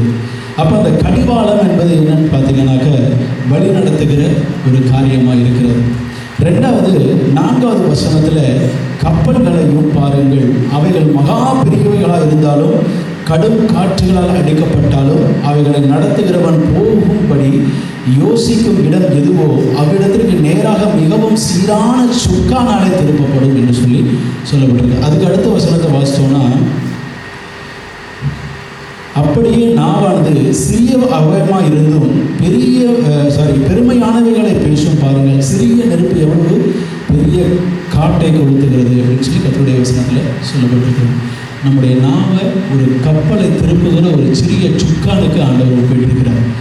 ஒரு மாலுமி அந்த கப்பலை திருப்பி அவருடைய டெஸ்டினேஷனுக்கு எங்கே கொண்டு போக வேண்டுமோ அந்த டெஸ்டினேஷனுக்கு திருப்பி கொண்டு போவதற்கு இந்த நாவு, அந்த சுக்கான் எப்படி உதவுகிறதோ, நாம் எங்கு செல்ல வேணும் அப்படின்னு வைத்திருக்கிற அந்த டெஸ்டினேஷன் இருக்கு இல்லைங்களா, உங்களுக்கு ஆண்டவர் என்ன வச்சிருக்கிறாரு, பரலோகத்துக்கு நம்ம போகணும். அப்போ பரலோகத்துக்கு போகிறதற்கு இந்த நாக்கு ஒரு முக்கியமான பகுதியாக இருக்கிறது என்று சொல்லி கர்த்தருடைய வசனத்தில் சொல்லப்பட்டிருக்கு. இந்த நாக்கு என்ன பண்ணுதான், நம்மளை பரலோகத்தில் சேர்க்கறதுக்கு, சரியான வழியிலே கொண்டு சேர்ப்பதற்கு இது உதவுகிறது அப்படின்னு சொல்லி ஆண்டவருடைய வார்த்தையில் சொல்லப்பட்டிருக்கிறது. அப்போ அந்த நாக்கை ஒரு சிறிய அவயமாக இருந்தும் பெருமையானவைகளை பேசும் பாருங்கள், சிறிய நெருப்பு எவ்வளவு பெரிய காட்டை கொடுத்து நாவும் நெருப்பு தான், அது அநீதி நிறைந்த உலகம். நம்முடைய அவயங்களில் நாவானது முழு சரீரத்தையும் கரைப்படுத்தி ஆயுள் சக்கரத்தை கொளுத்து விடுகிறதாயும் நரக அக்கினியிலே கொளுத்தப்படுகிறதாயும் இருக்கிறது அப்படின்னு சொல்லி வசனம் சொல்லுது. அப்போ நம்முடைய வாழ்க்கையை நரகத்திற்கு நேரம் திருப்புறதுக்கு சரி, பரலோகத்துக்கு நேரம் திருப்புறதுக்கு சரி, இந்த நாவு மிகவும் முக்கியமான ஒரு பகுதியில் இருக்கிறது. நம்ம ஒரு சில ப்ராக்டிக்கலை நம்ம பார்க்கும் பொழுது, ஒரு காரியத்தில் நம்ம என்ன கோல் இருக்கோ அந்த கோலை நம்ம திரும்பி திரும்பி திரும்பி நினைக்கணுமா. சைக்காலஜி படி பார்த்தோம்னா அது சொல்லுவாங்க, அந்த கோலை அச்சீவ் பண்ணுறதுக்கு அந்த கோலை நம்ம திரும்பி திரும்பி நம்ம நினச்சி அதில் நான் வந்துட்டேன்னு சொல்லி கன்ஃபஸ் பண்ணிக்கிட்டே இருப்பாங்க. இதில் நான் ஜெயிச்சே ஆகணும்னு சொல்லி வெறியோட அதை பேசிக்கொண்டே இருப்பாங்க. அது என்னன்னா, அந்த கோலை விட்டுறாமல் இருந்து போவதற்கு அவளுக்கு உதவியாக இருக்கும் என்று சொல்லி அவர்கள் சொல்லுவாங்க. ஒரு சைக்காட்ரிக்கை வந்து சொல்லும் பொழுது, அந்த கோல் என்ன கோலாக இருக்குதோ அந்த கோலை மைண்டில் செட் பண்ணி நினைத்து கொண்டே இருந்து அதற்குரிய காரியங்களை அவர்கள் ஆயத்தப்படுத்திக் கொள்வார்கள். அவங்களை ட்ரெயின் பண்ணி கொள்வாங்க. அதை பெற்று சுதந்திரித்துக் கொள்வதற்கு அவங்க ட்ரெயின் பண்ணி கொள்வாங்க. இப்போ பார்த்தோன்னா, ஒரு மனுஷன் படிச்சிருக்கிறாருன்னு சொன்னால் அந்த படிப்புக்கு ஏற்றபடி ஒரு வேலையில் சேர்வதற்கு எல்லாரும் எதிர்பார்க்குற ஒரு காரியம், யாருமே அந்த இடத்துல இல்லாட்டாலும் இந்த மனுஷனை கொண்டு போய் அந்த இடத்துல வச்சோன்னா அவனால் யாருமே இல்லாட்டாலும் மேனேஜ் பண்ண முடியுமான்ற திங்க் பண்ணுற ஒரு சுச்சுவேஷன் இப்போ வந்துருச்சு. எல்லா இடங்களிலேயுமே இப்போ ஒரு ஆள் இல்லைன்னா ஒரு 3 பேர் வேலை பார்க்குற இடத்துல அந்த 3 பேர்த்தில் 2 பேரை தூக்கிட்டு ஒரு ஆளை போட்டாலும் அந்த ஒரு ஆள் எல்லாத்தையும் மேனேஜ் பண்ண முடியணுன்ற திங்க் பண்ணுற அளவுக்கு இன்றைக்கி சூழ்நிலைகள் மாறிடுச்சு. நம்முடைய வாழ்க்கையில் பரலோக ராஜ்யத்துக்கு போவதற்கு இந்த நாவு அப்படிப்பட்டதான ஒரு முக்கியமான பங்காக இருக்கிறது என்று சொல்லி கர்த்தருடைய வசனத்தில் நம்ம பார்க்கணும். நாவை ஆண்டவர் அடுத்ததாக ஒப்பிடும் பொழுது நெருப்புக்கு ஆண்டவர் ஒப்பிட்டு இருக்கிறார். ஒரு சிறிய நெருப்பினுடைய பகுதி அந்த காட்டையே எப்படி கொடுத்திருந்தோ அதே போல் இந்த நாவானது நம்முடைய சரீரம் முழுவதையும் வந்து கெடுத்து போடுகிறதா இருக்கிறது என்று சொல்லி கர்த்தருடைய வசனத்தில் நம்ம பார்க்குறோம். அது பரலோக வாழ்க்கைக்கு நேரம் இல்லை, நரகத்தினுடைய வாழ்க்கைக்கும் அது நடத்தி செல்கிறதா நம்ம பார்க்குறோம். நம்முடைய வாழ்க்கையில் நம்ம பேசுகிற வார்த்தைகள் மிகவும் முக்கியமாக இருக்கும். நம்ம பேசுகிற வார்த்தைக்கு கணக்கு உண்டு. நம்ம எதெல்லாம் பேசுகிறோமோ அது ஒவ்வொரு வார்த்தையும் ஆண்டவருக்கு முன்னாடி வந்து நிற்கும். ஒரு மனைவியை குறித்து கணவன் பேசலாம், இல்லை கணவனை குறித்து மனைவி பேசலாம், இல்லை மற்றவர்களை குறித்து எந்த மனிதனும் பேசலாம். அந்த வார்த்தைகளுக்கு ஆண்டவர் கணக்கு வைத்திருக்கிறார் என்று சொல்லி வேதத்தின் அடிப்படையில் நம்ம பார்க்க முடியும். அப்போ இந்த நெருப்பானது என்ன செய்யுதுன்னா அந்த காட்டையை அழிச்சிடுது. அந்த காட்டையை அழிச்சிடுதுன்னா அந்த இடத்துல இருக்கிற சூழ்நிலைகளை முற்றிலுமாய் அழிக்கக்கூடிய ஒரு வல்லமைக்கு நேரம் இந்த நாக்கு ஆண்டவர் வந்து ஒப்பிட்டிருக்கிறார். அநேக நேரங்களில் வந்து பெண்கள் தான் அதிகமாக சண்டை போடுவாங்கன்னு சொல்லி சொல்லுவாங்க. ஆனால் நிறைய ஆண்களும் சண்டை போட்டெல்லாம் நான் பார்த்துருக்கேன். என்ன பெண்கள் வாய் சண்டைனாக்க ஆண்கள் கையில் கூட அடிச்சிருவாங்க சில சமயம் கோவத்தில். அப்படி உள்ள சூழ்நிலைகளையும் போனவங்களை நான் பார்த்துருக்கேன். அப்போ நம்ம வாய் சண்டைங்கிறது கூட ஆண்டவர் அந்த வார்த்தைகளை ஆண்டவர் கவனம் உள்ளவராக இருக்கிறார். இன்றைக்கி கிறிஸ்தவ பிள்ளைகளாக இருக்கிற நாம நம்முடைய நாவை எப்படி கையாளுகிறோம் அப்படின்றது ரொம்ப முக்கியம். ஒரு மனிதர் சொல்கிறாரு, அவருடைய வாழ்க்கையில் எதை அச்சீவ் பண்ணுறதுக்காக அவர் போராடினாலோ அந்த போராட்டத்தில் அவருடைய முழு பலனையும் கொடுத்தார். நான் இந்த கோலுக்கு போகணும், இந்த கம்பெனியில் ஒரு மேனேஜர் ஆகிறதுக்கு நான் ட்ரை பண்ணேன். அங்கே ட்ரை பண்ணுறதுக்கு என்னெல்லாம் எஃபோர்ட் நான் கொடுக்க முடியும்னு நான் என்னுடைய பொட்டென்ஷியலாக என்னுடைய வாழ்க்கையில் என்னால் முடிஞ்சதோ, என்னுடைய பாடியில், என்னுடைய கண்களில், என்னுடைய சிந்தனையில், என்னுடைய பேச்சில் எல்லாவற்றையும் நடை உடை பாவனை எல்லாவற்றையும் நான் மாற்றிக்கொண்டேன். அதுக்குன்னு நான் ஒரு ரோல் மாடலை நான் ஃபிக்ஸ் பண்ணேன் அப்படின்னு சொல்லி சொன்னார். அப்போ அந்த ரோல் மாடல் பார்த்தீங்கன்னாக்க ஒரு கம்பெனியுடைய பெரிய சிஇஓவாக இருந்தார். அப்போ அவர் பேசுகிற பேச்சுக்களை இவர் மானிட்டர் பண்ண ஆரம்பித்தார். இவர் எப்படி பேசுகிறாரு, எந்த லாஜிக்கில் பேசுகிறாரு, எந்த பாயிண்ட் எடுத்து பேசுகிறாரு, இதெல்லாம் யோசிக்க ஆரம்பித்தார். அதை யோசித்து ஆரம்பிச்சுட்டு இந்த மனுஷனும் அது கூட ப்ராக்டிஸ் பண்ண ஆரம்பிச்சிட்டார். புரியுதுங்களா? அங்கே டிவி ஓடிட்டு இருக்கும். அங்கே டிவி ஓடிட்டு இருக்கும்போது அந்த சிஇஓ ஸ்பீச் கொடுக்கும்போது அந்த ஸ்பீச்சை பார்த்துட்டு இவர் ப்ராக்டிஸ் பண்ண ஆரம்பிச்சிட்டார். இவர் ப்ராக்டிஸ் பண்ண ஆரம்பித்தோடனே அவருடைய ஃபீல்டுக்கு என்னென்னலாம் அந்த பாயிண்ட்ஸ் வருதோ அந்த பாயிண்ட்ஸை அவர் ப்ராக்டிஸ் பண்ண ஆரம்பித்தோடனே இப்போ அவர் மேனேஜராக திங்க் பண்ணார் இல்லையா? சிஇஓ லெவலில் பேசினா தான் நம்ம மேனேஜர் ஆக முடியும். ஏன்னா காம்படிட்டிவ் வேர்ல்டில் நம்ம இருக்கோன்றதுனால அவரை ட்ரெயின் பண்ண ஆரம்பிச்சிட்டார். நம்ம ஆண்டவருடைய பிள்ளைகளாக இருக்கிற நம்ம ட்ரெயின் பண்ணிக்க வேண்டிய ஒரு சூழ்நிலையில் இருக்கும். ஏன்னு சொன்னால் இன்றைக்கி சபையில் அநேக சபைகளில் பார்த்தீங்கன்னாக்க பொய்யான தீர்க்க தரிசனங்கள் வந்துருச்சு. இன்றைக்கி தீர்க்க தரிசனங்களுக்கு இடம் கொடுக்குற பிள்ளைகள் அதிகமாகிட்டாங்க. அவங்க தன்னுடைய ஆத்மாக்களை தக்க வைத்துக் கொள்வதற்காக பொய்யான தீர்க்க தரிசனங்களை சொல்ல ஆரம்பித்து விட்டார்கள். ஏன்னா இந்த ஆத்மா வெளியில் போயிடுச்சுன்னா எனக்கு ஆத்மா இல்லாமல் போயிடும். அதனால இந்த ஆத்மாவை தக்க வைக்கிறதுக்காக கள்ள தீர்க்க தரிசனங்களே இன்னைக்கு சொல்ல ஆரம்பிச்சிட்டாங்க. அப்போ நீங்கள் உங்களுடைய வாழ்க்கையில் அதை நீங்கள் எப்படி அதை புரிந்து கொள்வீர்கள்? ஒரு சபையில் இருக்கக்கூடாத பெரிய ஒரு நெருக்கடி, ஒரு பெரிய ஒரு தீங்கான ஒரு காரியம் கள்ள தீர்க்க தரிசனம். ஏன்னா சபை கர்த்தருடையது என்று சொல்லி வேதம் சொல்லுகிறது. அப்போ இந்த சபையானது கர்த்தர் தலையாக இருக்கிறார் என்று சொன்னால் நீங்களும் நானும் உண்மையும் உத்தமமாய் அவருக்கு ஊழியம் செய்கிறவர்களாக இருக்க வேண்டும். நம்ம இந்த உலகத்தில் இந்த அறைக்குள் என்ன நம்ம பேசுகிறத ஆண்டவர் பேசுகிறத கேட்குறோமோ வெளியில் போனவுடனே நம்ம மாறிடக்கூடாது. இந்த வேதத்தின் வார்த்தைகள் என்னெல்லாம் சொல்லப்பட்டிருக்கிறதோ அந்த வார்த்தைகளின்படியே நடக்கிறவன் தான் உண்மையான கிறிஸ்தவன். இன்னைக்கு ஊழியக்காரர்களுக்கும் அவங்களுக்கு அதனால் நிற்க முடியல. ஏன்னா தங்களுடைய ஆத்மாக்களை தக்க வைக்கிறதுக்காக செய்கிறாங்க. இன்னும் ஒரு சில சபைகளில் பார்த்தீங்கன்னாக்கா கூப்பிட்டு ஊழியம்லாம் கொடுக்க ஆரம்பிப்பாங்க. எங்களுக்காக பாட்டு பாடுறீங்களா, எங்களுக்காக கொயர் செய்கிறீங்களா, அவங்களுடைய ஆக்டிவிட்டீஸ், அவங்க செய்கிற விதம், அப்ரோச் பண்ணுற விதத்தில் அவங்கள தக்க வைக்கிறதுக்காக அவர்கள் அதை கையாண்டு கொள்கிறாங்க. ஒரு நல்ல சபை கெட்ட சபை அப்படிலாம் எதுவுமே ஆண்டவர் சொல்லலாம். ஒரு ஊழியக்காரன் எப்படி வெளிப்படுகிறானோ அது ரொம்ப முக்கியம். ஒவ்வொரு விசுவாசியும் ஆண்டவருடைய பிள்ளைகள் என்று சொல்கிறவர்கள் மிகவும் முக்கியம். அதுக்கு மேலே இந்த ரெண்டுக்கு நடுவில் ஒரு ஸ்டேஜ் ஆண்டவர் வச்சிருக்கிறார். சபையில் மூப்பர்கள் என்பதை குறித்து ஆண்டவர் வைத்திருக்கிறார். அப்போ நம்மளுடைய பேச்சுகள் எப்படி இருக்குதோ, செயல்கள் எப்படி இருக்குதோ, நம்ம அப்படி மாறிக்கிட்டே இருப்போம். அந்த மனுஷன் பாருங்க, சிஓ எப்படி பேசுகிறாருன்னு கேட்ட மனுஷன் தன்னை மேனேஜராக உயர்த்திக்கணும்னு நினச்சவன் அந்த பேச்சில் அவன் மாறி சிஓ அளவுக்கு பேச ஆரம்பித்தோடனே அந்த பொசிஷனை எப்படி எடுத்துக்கொண்டானோ, இந்த உலகத்தில் நாம் கர்த்தரை ரோல் மாடலாக வைத்துக்கொண்டு, இயேசு கிறிஸ்துவை நம்ம ரோல் மாடலாக வைத்துக்கொண்டு நம்முடைய வாழ்க்கையிலே கர்த்தருடைய வார்த்தைகளை பேசுவதற்கு நாம் பழகி கொள்ள வேண்டும். நல்லா புரிஞ்சுக்கோங்க. நம்ம சூழ்நிலைகள் நெகட்டிவாக போகலாம், நம்முடைய சூழ்நிலைகள் எவ்வளவு மோசமாக வேணும்னாலும் போகலாம். ஆனால் நம்முடைய வாழ்க்கையில் ஓடுற இந்த ஓட்டம் பரலோக ராஜ்யத்துக்குள்ளே ஓட வேண்டும் என்று சொன்னால் உங்களுடைய நாவை இயேசு கிறிஸ்து எப்படி இந்த உலகத்திலே பேசினாரோ அதே போல் உங்களை நீங்கள் ட்ரெயின் பண்ணி கொள்ள வேண்டிய ஒரு முக்கியமான கட்டத்துக்குள்ளே நம்ம வந்திருக்கிறோம். நம்ம ஒவ்வொருத்தரும் ஆண்டவருக்கு நேரம் ஓடுறதுக்கு நாம் கற்றுக்கொள்வதற்கு முதலாவது நமக்கு இந்த நாக்கை ட்ரெயின் பண்ண வேண்டும். அப்போ ஜீவனை நாம் பேச வேண்டும். அந்த ஜீவனை பேசும் பொழுது அந்த ஜீவனுக்குரிய கனியை நீங்கள் புசிப்பீங்க. அப்போ எப்படி அதை நம்ம செய்கிறோம்? இப்போ நாக்கு வச்சு ஆண்டவர் எதெல்லாம் சொல்லியிருக்கிறாரு அப்படின்ற ஃபஸ்ட்டு ஒரு நெகட்டிவ் இதெல்லாம் ஆண்டவருடைய வார்த்தையிலிருந்து பார்த்துட்டு அடுத்தபடியாக ஒரு ரெண்டு உதாரணத்தை வேதத்தின் அடிப்படையில் இயேசு கிறிஸ்துவையும் இயேசு கிறிஸ்துவனுடைய ஒரு ஊழியக்காரனையும் குறித்து, கர்த்தருடைய ஊழியக்காரனையும் குறித்து நாம் பார்த்துவிட்டு அதுக்கு பின்னாடி இந்த நாக்கு எவ்வளவு வல்லமை உள்ளது என்பதை பார்த்துட்டு நம்ம முடிக்க போகிறோம். இந்த நாக்கானது நம்ம பேசுகிறப்ப நம்ம பார்த்ததுபடியே பார்த்தோம்னாக்க சுக்கானுக்கும் நெருப்புக்கு குதிரையுடைய கடிவாளத்துக்கு ஒப்பிடப்பட்டிருக்கு. அப்போ நம்மளுக்கு பரலோக ராஜ்யத்துக்குள் போவதற்கு இந்த நாவு மிகவும் ஒரு முக்கியன்றதை இப்போ நம்ம பார்த்துட்டோம்.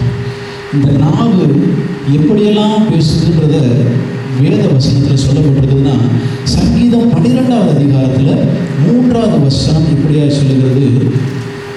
வாசிங்க, சங்கீதம் 12:3. இச்சகம் பேசுகிற எல்லா உதடுகளையும் பெருமைகளை பேசுகிற நாவையும் கர்த்தர் அறுத்து போடுவார். நல்லா கவனிச்சுக்கங்க. இச்சகம் பேசுகிற எல்லா உதடுகளும் பெருமைகளை பேசுகிற நாவையும் யார் அறுத்து போடுவானா? கர்த்தர் அறுத்து போடுவார். மனுஷன் கிடையாது, கர்த்தரே அறுத்து போடுவார். ஒரு சில நேரங்களில் நமக்கு சூழ்நிலைகளில் நம்ம எப்படியெல்லாம் நடந்து போகிறோமோ அந்த நடைகளை கர்த்தர் பார்க்குறோம். நம்ம பேசுகிற விதத்தை கர்த்தர் பார்க்குறாரு. இங்கே இச்சகம் பேசுகிற எல்லா உதடுகளையும் பெருமைகளை பேசுகிற நாவையும் கர்த்தர் அறுத்து போடுவார். பெருமை என்பது ஆண்டவருக்கு முன்னாடி பிரியமில்லாத ஒரு காரியம். பெருமையாக பேசுகிற நாவை ஆண்டவர் உயர்த்தவே மாட்டார். ஏன்னா பெருமை பேசுகிறவனை ஆண்டவர் யார் உயர்த்துறானோ அவனை தாழ்த்துவேன்னு தான் வசனத்தில் சொல்லப்பட்டிருக்கு. அப்போ யார் தன்னை உயர்த்தாமல் தன் மனுஷனைகளை உயர்த்தாமல் ஆண்டவரை உயர்த்துகிறார்களோ அவர்களை தான் ஆண்டவர் உயர்த்த முடியும். வேதத்தின் அடிப்படையில் நம்ம ஒவ்வொருத்தரும் நம்ம இச்சகம் பேசக்கூடாது, மற்றவர்களை குறித்து அசுத்தமாக பேசக்கூடாது. அடுத்ததாக பெருமை பேசக்கூடாது. பெருமை பேசுகிறவனை வேதத்தின் அடிப்படையில் பார்த்தோன்னா மேட்டிமை உள்ளவனாய் பார்க்க முடியும். அந்த மேட்டுமை உள்ள இருதயம் என்ன செய்யும்னா ஆண்டவரை நினைக்கவே நினைக்காது. அதுதான் பிசாசு செஞ்சது. வேதத்தின் அடிப்படையில் பிசாசு ஒரு பெரிய ஆராதனை வீரனாக இருந்தான் என்று சொல்லி வசனத்தில் பார்க்குறோம். அப்போ அவனுக்கு ஆண்டவர் ஒரு நல்ல ஸ்தானத்தை கொடுத்திருந்தாரு. ஆனால் இந்த ஆராதனை செய்துக்கிட்டு இருந்த பிசாசுக்கு என்ன ஒரு எண்ணம் வந்துச்சுன்னா, இவருக்கு மேலே ஒரு சிங்காசனத்தை நான் வைத்து அமர வேண்டும் என்று சொல்லி அவனுக்குள் எப்பொழுது அந்த மேட்டிமையான காரியம், நான் தன்னை உயர்த்தணுன்ற எண்ணம் வந்துச்சோ, ஆண்டவர் அவனை பிடிச்சி கீழே தள்ளிட்டார். புரியுதுங்களா? அப்போ நமக்குள்ள அந்த இச்சகம் பேசுகிற எல்லா உதடும் இருக்கக்கூடாது. இச்சகம் பேசுகிற உதடு இருக்கக்கூடாது. பெருமை பேசுகிற நாவு நமக்கு இருக்கக்கூடாதுன்றதை நம்ம மறந்துடக்கூடாது. அடுத்ததாக நம்ம வசனத்தில் பார்த்தோம்னா எபேசியர் 4:29 சொல்லப்படுகிறது, கெட்ட வார்த்தை ஒன்றும் உங்கள் வாயிலிருந்து புறப்பட வேண்டாம். நல்லா கவனிச்சுக்கோங்க. நிறைய ஆண்களும் சரி, இன்னைக்கு பெண்களும் சரி, கெட்ட வார்த்தைகள் இன்னைக்கு அதிகமாக யூஸ் பண்ணுறாங்க. ஒருத்தரை ரெஸ்பெக்ட்ஃபுல்லாக நம்ம நடத்துறதுக்கு நம்ம முதல்ல படித்துக்கொள்ளணும். ஒரு கணவனை மனைவி கனம் பண்ணணும், மனைவியை கணவனும் அந்த வார்த்தைகளை கனம் பண்ண வேண்டும். அவங்களுக்குள்ள ஒருமனை இல்லாதது காரணமே நானா நீயான்ற ஏதோ ஒரு பிரச்சனை இருக்கலாம். இல்லைன்னா அந்த சூழ்நிலைகளை ஏற்றுக்கொள்ள முடியாத இருதயம் உள்ள ஒரு மனுஷனோ மனுஷியாகவோ இருக்கலாம். அப்போ அந்த இடத்துல தான் அந்த கிளாஷ் வருது. அப்போ கெட்ட வார்த்தை ஒன்று, எந்த ஒரு டென்ஷனான சூழ்நிலையில் எந்த ஒரு பிரச்சனையும் நம்ம வரும் பொழுது நம்முடைய வாயின் வார்த்தைகளை மிகவும் கவனமாய் காத்துக்கொள்ள வேண்டும். அவங்கள பண்ணி எருமை அப்படின்னு திட்டுறதெல்லாம் செய்யக்கூடாது. ஆமாம், பிசாசுன்னு நிறைய பேர் திட்டுவாங்க. நான் நிறைய அப்படிலாம் கேள்விப்பட்டிருக்கேன். கெட்டின கணவனை பார்த்துட்டு பிசாசுன்னு சொல்லுவாங்க, மனைவியை பார்த்து பிசாசுன்னு சொல்லுவாங்க, பிள்ளைகளை பார்த்து பிசாசுன்னு சொல்லுவாங்க. அப்படி சொல்லக்கூடாது. வேதத்தின் அடிப்படையில் ஒரு கணவனையும் மனைவியையும் நேசிக்கிற ஒரு தருணத்தில் தான் ஆண்டவர் வேதத்தின் அடிப்படையில் சொல்லியிருக்கிறார். அந்த அன்பு மிக பெரிதாய் ஆண்டவர் அதை வைத்திருக்கிறார். அப்போ நம்மளோட வாயின் வார்த்தைகளில் கெட்ட வார்த்தை வரவே கூடாது. உலக பிரகாரமாக நிறைய கெட்ட வார்த்தை பேசுகிறாங்க, அது அடுத்து அதுவும் செய்யவே கூடாது. ஏன்னா என்னுடைய நண்பன், எனக்கு ஸ்கூல் டேஸில் இருந்த நண்பன் பார்த்தீங்கன்னா வார்த்தைக்கு வார்த்தை கெட்ட வார்த்தை பேசுவான். ஏன்டா இப்படி பேசுகிற அப்படின்னு சொன்னாலும் அவன் கேட்க மாட்டான். அவன் அப்படி பழகிட்டான். அவன் எதை ட்ரெயின் பண்ணாலும் அந்த ட்ரெயின் பண்ண, அந்த சின்ன வயசில் ட்ரெயின் பண்ண அந்த ஒரு காரியம் அவன் பெரிய மனுஷனாக ஆன பிறகும் அது அவனை விடவே இல்லை. 5 வளையாதது 50 வளையுமான்னு சொல்லிக்கிறோம். அதனால் நம்ம எதை ட்ரெயின் பண்ணுறோமோ அதை சரியான வகையில் நாம் ட்ரெயின் பண்ணிக்கணும். அப்போ கெட்ட வார்த்தை ஒன்றும் புறப்படக்கூடாது. நாக்கில் கெட்ட வார்த்தை வரக்கூடாது. கெட்ட வார்த்தைன்றது என்ன, அடுத்தவங்களை நம்ம அனிமல்ஸ் வச்சு பேசக்கூடாது, ஒப்பிடக்கூடாது. பிசாசு வச்சு ஒப்பிடக்கூடாது. ஒரு மனுஷனை கனம் பண்ணணும், தாயின் தகப்பனையும் கனம் பண்ணணும். ஆமாம், கட்டின மனைவியாக இருந்தாலும் அவங்க வார்த்தைக்கு கொஞ்சம் மதிப்பு கொடுக்கணும். கட்டின கணவனாக இருந்தாலும் அவங்களுடைய வார்த்தைக்கு மதிப்பு கொடுக்கணும். அதுதான் ஆண்டவர் எதிர்பார்க்குறாரு. அவங்கள ரொம்ப இன்சல்ட் பண்ணுறதோ, ரொம்ப அசுத்தமான வார்த்தைகள்னால திட்டுவதோ, காயப்படுத்துவதோ செய்யக்கூடாது. இது ஃபேமிலிக்கு மாத்திரம் இல்லை, இது வெளியில் உங்களுடைய கொலீக்ஸாக இருக்கலாம். எல்லாருக்கிட்டையும் உங்களுடைய வாயின் வார்த்தைகளில் கெட்ட வார்த்தையே வரக்கூடாதுன்னு சொல்லி ஆண்டவர் சொல்கிறார். அடுத்ததாக நீதிமொழிகளில் 12வது அதிகாரத்தில் 22வது வசனத்தில் பொய் உதடுகளே கர்த்தருக்கு அருவருப்பானவைகள், உண்மையாய் நடக்கிறவர்களையோ அவருக்கு பிரியம் என்று சொல்லி கர்த்தருடைய வசனத்தில் சொல்லப்பட்டுள்ளது. அப்போ பொய் உதடுகள் கர்த்தருக்கு அருவருப்பானவைகள். பொய் எதுக்கு எடுத்தாலும் நிறைய பேர் பொய் சொல்லிக்கிட்டே இருப்பாங்க. ஆமாம், எந்த ஒரு காரியத்தை எடுத்தாலும் சரி, ஆஃபீஸ்லேயும் சரி, எங்கேயாவது சும்மா பொய் சொல்லி ஒரு சூழ்நிலையை சமாளிப்பதற்காக சொல்லிக்கிட்டே இருப்பாங்க. அதெல்லாம் செய்யக்கூடாதுன்னு சொல்லி ஆண்டவருக்கு அருவருப்பான காரியம் சொல்லி கர்த்தருடைய வசனத்தில் சொல்லப்பட்டிருக்கிறது. இப்போ நம்முடைய வாழ்க்கையில் நம்ம எல்லாத்தையும் பார்த்துக்கலாம். இச்சகம் பேசக்கூடாது, பெருமையாக பேசக்கூடாது, கெட்ட வார்த்தை பேசக்கூடாது, அடுத்து பொய் பேசக்கூடாது. இது எல்லாமே வேதத்தில் சொல்லப்பட்டிருக்கிறது. அப்போ நம்முடைய வாயின் வார்த்தைகள் இன்றைக்கு நீங்கள் யோசிக்க வேண்டியது, நம்ம வீட்டில் பேசும்போதோ, இல்லை உங்கள் ஃப்ரெண்ட்ஸ்கிட்ட பேசும்போதோ, உங்கள் கொலீக்ஸ்கிட்ட பேசும்போதோ, அப்பா அம்மாவிட்ட பேசும்போதோ உங்களுடைய வாயின் வார்த்தை எப்படி இருக்குது? உங்கள் பிள்ளைகள்கிட்ட நடந்து கொள்ளும் பொழுது உங்களுடைய வாயின் வார்த்தை எப்படி இருக்குது? உங்கள் கணவன் மனைவி கிட்ட பேசும்பொழுது உங்களுடைய வாயின் வார்த்தைகள் எப்படி இருக்கிறதுன்றதை நீங்கள் யோசித்து பார்க்கணும். அப்போ எப்படிப்பட்ட வார்த்தைகளை நாம் பேச வேண்டும், அந்த வார்த்தையில் என்ன வல்லமை இருக்கிறது அப்படின்றத சும்மா ஒரு 2-3 காரியத்தை வைத்து நம்ம பார்த்து நம்ம முடிக்க போகிறோம். அதே எபேசியர் 4வது அதிகாரத்தில் 29வது வசனத்தில் 2வது பகுதியை நம்ம வாசித்தோம்னா, பக்தி விருத்திக்கு ஏதுவான நல்ல வார்த்தைகளே உண்டானால் அதையே கேட்கிறவர்களுக்கு பிரயோஜனம் உண்டாகும்படி பேசுங்கள் அப்படின்னு சொல்லி வசனம் சொல்லுங்கள். அப்போ நீங்கள் பேசுகிறத என்ன செய்யணும், அடுத்தவங்களுக்கு பிரயோஜனமாக பேசணும். நம்ம அடுத்தவங்களுக்கு காதை கொடுத்து கேட்க முடியாத அளவுக்கு நம்ம பேசக்கூடாது. நம்ம பேசும் பொழுது நம்முடைய வாயின் வார்த்தைகள் அடுத்தவங்களை கட்டி எழுப்புகிற வார்த்தைகளாக இருக்கணும், நன்மையான வார்த்தைகளாக இருக்கணும். கர்த்தருடைய வசனம் தான் சொல்லுது, நீ பேசுகிற வார்த்தை நல்ல வார்த்தை உண்டானால் அதை கேட்கிறவர்களுக்கு பிரயோஜனம் உண்டாகும்படி நீ பேசுன்னு சொன்னாங்க. அப்போ நம்மளுக்கு பிரயோஜனம் மற்றவங்களுக்கும் இருக்கணும். நம்ம பேசுகிற வார்த்தையில் செக்ஸே இல்லாமல் பேசக்கூடாது, அதுதான் அர்த்தம். நம்ம சும்மா உளறிக்கிட்டே இருக்கிறது, பேசிக்கிட்டே இருக்கிறது அப்படி இருக்கக்கூடாது. ஆண்டவர் சொல்றாரு, நன்மையான வார்த்தையாக இருக்கா, அடுத்தவங்களுக்கு பிரயோஜனம் உண்டாகத்தக்க நீ பேசு. அப்போ உங்களுடைய வாயின் வார்த்தைகள் மற்றவர்களை பலப்படுத்த வேண்டும். உங்களுடைய வாயின் வார்த்தைகள் மற்றவர்களை கட்டி எழுப்புகிறவைகளாக இருக்கணும். உங்கள் வாயின் வார்த்தைகள் அடுத்தவர்களை நன்மையினால் நிரப்புகிற வார்த்தையாக இருக்கணும். அடுத்தவங்களை குறித்து சும்மா குற்றப்படுத்தக்கூடாது, அசிங்கமாக பேசக்கூடாது. இன்றைக்கி ஊழியக்காரங்களை பார்த்தீங்கன்னாக்கா எவ்வளோ கேவலப்படுத்துகிறாங்க.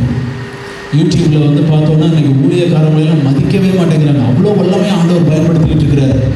அங்கே கன்னியாகுமரி டிஸ்ட்ரிக்டில் மாத்திரம் இல்லை, சென்னை டிஸ்ட்ரிக்டில் மாத்திரம் இல்லை, நிறையா மெயின் ஏரியாக்களில் இருக்கிற எத்தனையோ பிரபலமான ஊழியக்காரங்களை குற்றப்படுத்துவதற்காக இன்றைக்கி யூடியூபர்ஸ் வந்துட்டாங்க. நம்ம வேறு சேனல் வேறு இன்றைக்கி போய்கிட்டு இருக்குது. ஆமாம், யூடியூபர்ஸ் இன்றைக்கி அதில் டைம் ஸ்பெண்ட் பண்ண ஆரம்பிச்சிட்டாங்க. இன்றைக்கி ஊழியம் செய்கிறத மற்றவங்களுக்கு உதவியாக இருக்கிறதுக்கு அவங்க விரும்பலை, அவங்களுக்கு காசு சம்பாதிப்பதற்காக, இன்றைக்கி ஊழியக்காரங்களை குற்றப்படுத்துவதற்காக, அவங்களை அவமானப்படுத்துவதற்காக, கேவலப்படுத்துவதற்காக அவர்கள் ஒரு சேனலை ஆரம்பித்து இன்றைக்கி நடத்திக்கிட்டு இருக்காங்க. அநேகம் நடத்திக்கிட்டு இருக்கிறாங்க. அதில் பார்த்தீங்கன்னா முக்கால்வாசி வாலிப பிள்ளைகள் தான். எல்லாருமே பார்த்தீங்கன்னாக்கா ஊழியத்தை நன்றாய் தெரிந்தவர்கள் தான், வேதத்தின் அடிப்படையில் வார்த்தையை தெரிந்தவர்கள் தான். ஊழியக்காரங்களை அவமானப்படுத்தக்கூடாதுன்னு சொல்லியிருக்குது, கனப்படுத்தணும்னு சொல்லியிருக்குது. ஆனால் இன்னைக்கு அவங்க தான் ஃபஸ்ட்டு நின்று இன்னைக்கு ஷூட் பண்ணி அதை போட்டுக்கிட்டு இருக்கிறாங்க யூடியூப்பில். ஆண்டவருடைய வார்த்தைகள் ரொம்ப கவனமாக இருக்கணும். நம்முடைய வாயின் வார்த்தைகள் மிகவும் முக்கியமானவைகளாக இருக்கிறது. நீங்கள் உங்கள் மேனேஜர்கிட்ட நல்லா யோசிச்சுக்கோங்க. உங்கள் லைன் மேனேஜர்கிட்ட போகும்போது நீங்கள் அசிங்கமாக பேச முடியுமா? கெட்ட வார்த்தைகளில் போய் அவரை திட்ட முடியுமா? யோசித்து பாருங்கள்.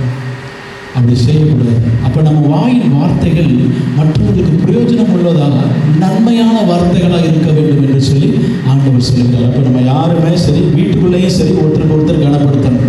உங்கள் பிள்ளைகளை கூப்பிடும் பொழுது நாயை பேயே சனியனே இங்கே வாங்கலாம் கூப்பிடக்கூடாது. அப்படிலாம் பேசுகிறது வேதத்தின் அடிப்படையில் ஒரு தப்பான காரியம். அடுத்தது ஆண்டவருடைய வசனத்தில் சொல்லப்பட்டிருக்கிறது. எபிரேயர் 13வது அதிகாரத்தில் 15வது வசனத்தில், ஆகையால் அவருக்கு நாமத்தை துதிக்கும் உதடுகளின் கனியாகிய ஸ்தோத்திர பலியை அவர் மூலமாய் எப்பொழுதும் தேவனுக்கு செலுத்த கடவோம் என்று சொல்லி கர்த்தருடைய வசனத்தில் சொல்லப்பட்டிருக்கு. அப்போ பேச்சு சரியாக இருக்கணும். பரலோகத்துக்கு போகிற ஆளாக இருந்தால் உங்கள் பேச்சு சரியாக தெளிவாக இருக்கணும். அடுத்தவங்களை அவமானப்படுத்தக்கூடாது, கஷ்டப்படுத்தக்கூடாது. அப்போ உங்கள் பேச்சு எப்படி இருக்கணும்? நன்மையானதாக இருக்கணும், அடுத்தவங்களுக்கு பிரயோஜனம் உள்ளதாக இருக்கணும். இப்போ ஆண்டவருடைய வசனம் சொல்லுது, இந்த நாவினால் நீங்கள் அவர்களை துதிக்கிறதுக்கு ஆண்டவர் கொடுத்திருக்கிறார். அவரை துதிப்பதற்காக, கனம் பண்ணுவதற்காக ஆண்டவர் இந்த நாவை நமக்கு வைத்திருக்கிறார். ஏசாயா 43வது அதிகாரத்தில் 21வது வசனத்தை பார்த்தோன்னா, இந்த ஜனத்தை எனக்கென்று ஏற்படுத்தினேன், இவர்கள் என் துதியை சொல்லி வருவார்கள் என்று சொல்லி வேதம் சொல்லுகிறது. கர்த்தர் அப்ப நம்மளை எதுக்காக வேறு பிரித்து எடுத்திருக்கிறாரு? அவரை துதிக்கும்படியாய், அவரை ஆராதிக்கும்படியாய், அவரை கனப்படுத்தும்படியாய் நம்மை தெரிந்து வைத்திருக்கிறாரு. நீங்க எப்பெல்லாம் ஆண்டவருடைய சமூகத்தில் துதிக்க ஆரம்பிக்கிறீங்களோ, நீங்க உண்மையாவே நம்புங்க, உங்களுக்காக பரலோகம் ஏதோ செஞ்சுக்கிட்டே இருக்கு. நீங்க எப்போ பைபிள் வாசித்து அதன்படி நீங்க வாழ்ந்துகிட்டு இருக்கீங்களோ, ஆண்டவர் பரலோகத்திலிருந்து உங்களுடைய வழிகளை பார்த்து அவர் வழிகளில் இருக்கிற தடைகளை உடைக்க ஆரம்பிப்பார். இது உண்மையாகவே நடந்த ஒரு சம்பவம். ஒரு ஊழியக்காரர் நல்ல ஜெபிக்கிற ஒரு மனிதர், எப்பொழுதும் சரி ஆராதித்து கொண்டே இருப்பார். அந்த மனிதர் என்ன பண்ணுறாரு, நடந்து போயிட்டு இருக்கிறார். ரோட்டில் நடந்து போயிட்டு இருக்கும் பொழுது அவர் சும்மாவே போக மாட்டார், ஒரு பாட்டு பாடிக்கிட்டே போகிறார். பிசாசு என்ன பண்ணுது, இவர் மேலே ஒரு காயத்தை உண்டு பண்ண வேண்டும், இவரை கொல்ல வேண்டும் என்பதற்காக மரத்தினுடைய ஒரு பெரிய கிளையை வெட்டி அவர் தலையில் போடுவதற்காக ஒரு நடந்து போகிற டிஸ்டன்ஸில் போய் நிற்கிது. இப்போ அந்த கொப்பை வெட்டி நிற்கிது ரெடியாக. இவர் போனோடனே அந்த கொப்பு கரெக்டாக தலையில் விழுகிற மாதிரி போடணும். அந்த கிளையானது தலையில் விழுந்து இவரை கொல்ல வேண்டும், இல்லை என்றால் மிகவும் காயப்படுத்தி இவருக்கு உதவி செய்யாமல் வச்சு ஒரு இடத்துல வைக்கணும். எப்போ பார்த்தாலும் இந்த மனுஷன் துதித்து கொண்டே இருக்கிறான், எப்போ பார்த்தாலும் இந்த மனுஷன் ஜெபித்து கொண்டே இருக்கிறான் என்று சொல்லி இதுக்கு ஒரு பெரிய ஆதங்கம் இருந்தது. ஒரு தகப்பன் ஜெபிக்கும் பொழுதும் ஆராதிக்கும் பொழுதும் அந்த சபையில் ஒரு வேலி அடைக்கப்படுகிறது. ஒரு உண்மையாய் ஒரு ஊழியக்காரனானவன் தன்னுடைய முழங்காலில் நின்று சபைக்காக ஜெபிக்கும் பொழுது, அது அவன் உண்மையாய் ஆண்டவரை ஆராதித்து தன்னுடைய ஜனங்களுக்காக அவன் ஜெபிக்கும் பொழுது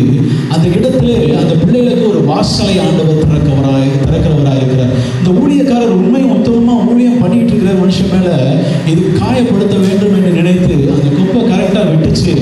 ஆனால் கொஞ்ச நேரத்தில் அந்த கொப்பை அங்கே நின்றுச்சு. அந்த கிளையானது கீழே விழாமல் பாதியிலே நின்று விட்டதாம். என்னவென்று சொன்னால், தேவ தூதனானவன் அந்த ஊழியக்காரன் மீது விழாதபடிக்கு அது தடுத்து நிறுத்தி விட்டது.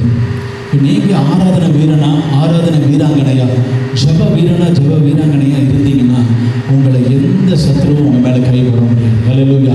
எந்த பிசாசும் உங்கள் மேலே எந்த ஒரு திட்டத்தையும் வைக்க முடியாது. ஏன்னா உங்களை ஆண்டவர் பாதுகாக்கிறவராக இருக்கிறார்.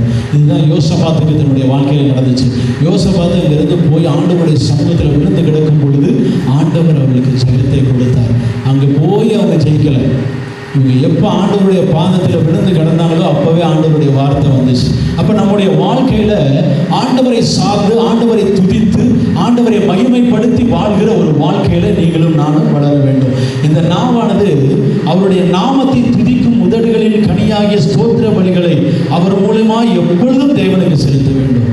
இன்னைக்கு மட்டும் இல்லை, 1 மணி நேரத்துக்கு மட்டும் கிடையாது, நாளைக்கு மட்டும் கிடையாது, எப்போவும் நீங்கள் துதித்து கொண்டே இருக்கணும். ஆண்டவரை மகிமைப்படுத்திக்கிட்டே இருக்கணும். ஆண்டவரை உயர்த்திக்கிட்டே இருக்கணும். ஐயா, என்னுடைய வாழ்க்கையில் பிரச்சனை மேலே பிரச்சனை இருக்குது, என் வாழ்க்கையில் நடந்து போகிறதுக்கு எனக்கு பலனே கிடையாதுன்னு கூட சொல்லலாம். ஆனால் உங்கள் பலவீனத்தின் மத்தியிலையும், உங்கள் கஷ்டத்தின் நேரத்துலையும், உங்களுடைய துன்பத்தின் நேரத்துலையும் சரி, நீங்கள் உண்மையாக நம்பி நீங்கள் ஆண்டவரை ஆராதித்து பாருங்கள். ஆண்டவர் உங்களுக்கு பெரிய விடுதலையை கொடுப்பார். அங்கே பார்த்தீங்கன்னா பேதுரு தன்னுடைய வாழ்க்கையில் பார்த்தீங்கன்னா சிறைச்சாலையில் அடைக்கப்பட்டு கிடக்கும் பொழுது சபையானது இங்கே ஒரு மனதோடு நின்று ஆராதித்து ஜெபித்து கொண்டிருக்கிறாங்க. அந்த ஜெபத்தை கேட்ட ஆண்டவர் தெய்வ தூதனை அனுப்பி அந்த பேதுருவை விடுதலை பண்ணி அங்கே கொண்டு வந்து ஆண்டவர் வெளியே கொண்டு வந்தார். இவங்க எங்கே ஆராதித்து கொண்டிருந்தாங்களோ, ஜெபித்து கொண்டிருக்கிறார்களோ அந்த இடத்துக்கு அவன் வந்தான் என்று சொல்லி வேதத்தில் நம்ம பார்க்கணும். நம்ம ஒவ்வொருத்தருடைய வாழ்க்கையிலையும் ஆண்டவர் வைத்திருக்கிற பிளானுக்கு நம்மளுக்கு பின்னாடி வந்து மனுஷன் ஒரு முன்னாடி வந்து நிற்க தான் செய்வான்.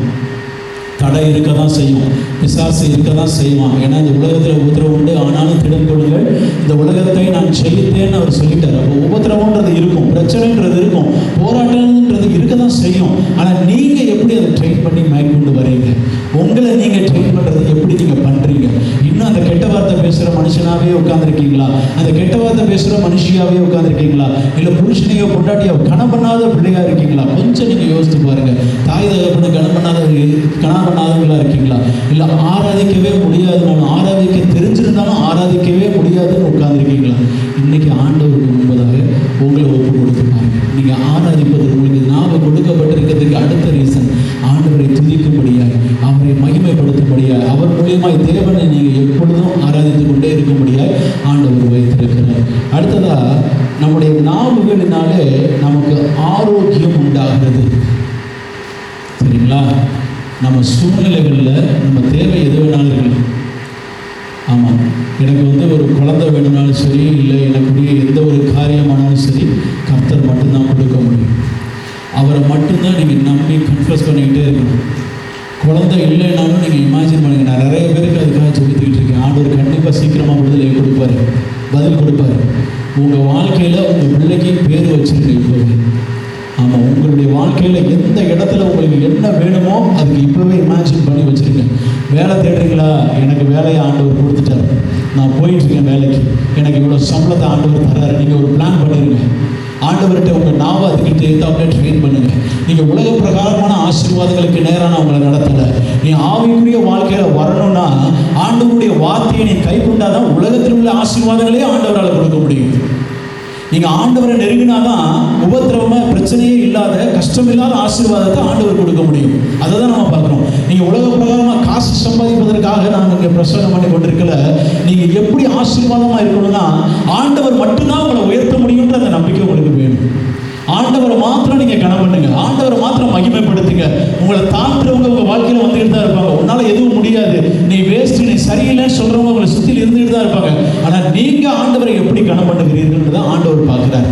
அந்த கஷ்டமான சூழ்நிலையில், வேதனையின் மத்தியில், ஒடுக்கப்பட்ட நேரத்தில் நீங்கள் ஆண்டவரை உயர்த்தி பாருங்க. ஆண்டவரே, நீ கொடுத்த இந்த சூழ்நிலைக்காக ஸ்தோத்திரம், இதையே நீங்கள் மாற்றிருங்க ஆண்டவரே. எனக்கு ஒரு நல்ல ஸ்தானத்தை கொடுப்பீங்க ஆண்டவரே. நீங்கள் எனக்கு நல்ல தகப்பனாக இருக்கீங்க, அதுக்காக ஸ்தோத்திரம். எனக்கு பலனை கொடுங்கன்னு சொல்லி ஆண்டவருடைய பாதத்தில் உட்கார்ந்து அவரை ஆராதிங்க. பாட்டு பாடி நல்லா உயர்த்தி பாருங்க.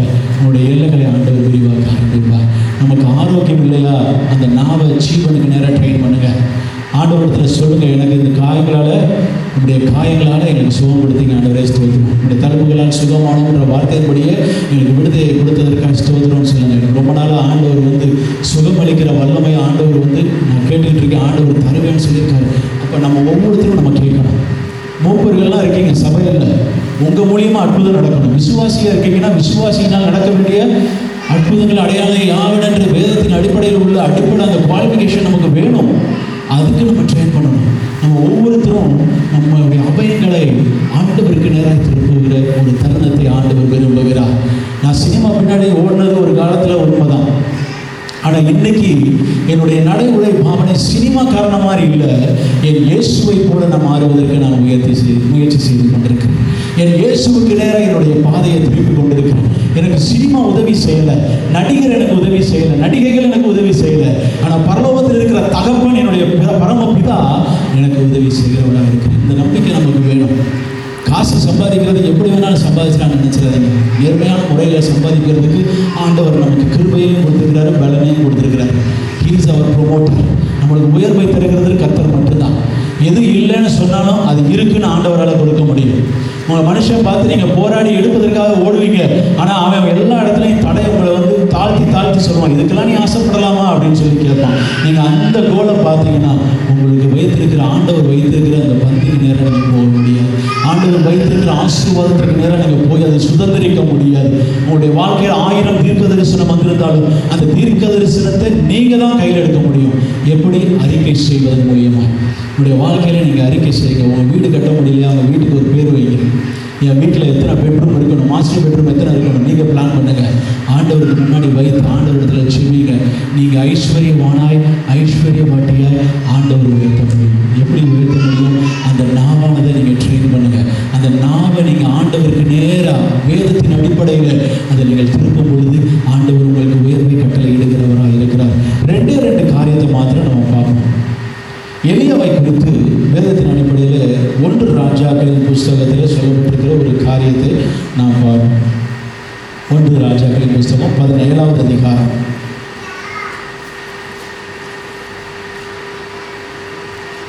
அதில் பார்த்தீங்கன்னா அங்கே மழை பெய்யாத ஒரு சூழ்நிலை. கதை மாதிரி சொல்லிடுறேன், டைம் போயிடும் சரிங்களா. மழை பெய்யாத ஒரு சூழ்நிலை. இப்போ அந்த இடத்துல பார்த்தீங்கன்னா எலியாவை ஆண்டவர் போஷிக்க வேண்டும், அவனுக்கு சாப்பாடு கொடுக்கணும். ஆண்டவர் எலியாவை என்ன சொல்கிறாரு? எப்பா எலியா, நீ இங்கிருந்து எழுந்து போய் கேரித் ஆற்றண்டையில் நீ போய் இருந்துக்க அப்படின்னு சொல்லி ஆண்டவர் சொல்கிறார். இப்போ கேரித் ஆற்றண்டையில் ஆண்டவர் போய் இருன்னு சொன்னோடனே இப்போ யோசிக்கலாம், இல்லை நாங்கள் தான் போகணுமா, இல்லை வேறு இடத்துக்கு நான் போகலாமா அப்படின்னு நான் கேள்வியெல்லாம் கேட்கல. இவன் ஸ்ட்ரைட் அண்ட் ஃபார்வர்டாக கேரித் ஆற்றண்டைக்கு தான் போகணும். ஆண்டவர் சொல்கிறாரு, இப்போ உனக்கு காகத்துக்கு நான் கட்டளை இடுவேன்ப்பான்னு சொல்கிறார். அந்த காக்கா என்ன பண்ணுமா, காலையில் கொஞ்சம் இறைச்சி கொண்டு வரும், சாயங்காலம் கொஞ்சம் இறைச்சி கொண்டு வரும். காக்கானாலே திருடுன்னு தான் சொல்லியிருக்கோம் சரிங்களா. நம்ம பாட்டியெல்லாம் அப்படி தான் சொல்லி கொடுத்துருக்காங்க. வரைய திருடின கதையெல்லாம் சொல்லி கொடுத்துருக்காங்க. ஆனால் இந்த காக்காவுக்கு ஆண்டவர் கட்டளையிட்டாராம், தன்னுடைய ஊழியக்காரனை போஷிக்கும்படியாய் ஆண்டவர் கட்டளை இடுகிறாராம். இப்போ பார்த்தீங்கன்னா அவனுக்கு பிரேக்ஃபாஸ்ட் வந்துடும், டின்னர் வந்துடும். அதில் என்ன பண்ணணும்னா சாப்பிட்டுட்டு அங்கே இருக்கிற தண்ணியை குடிச்சிடும்.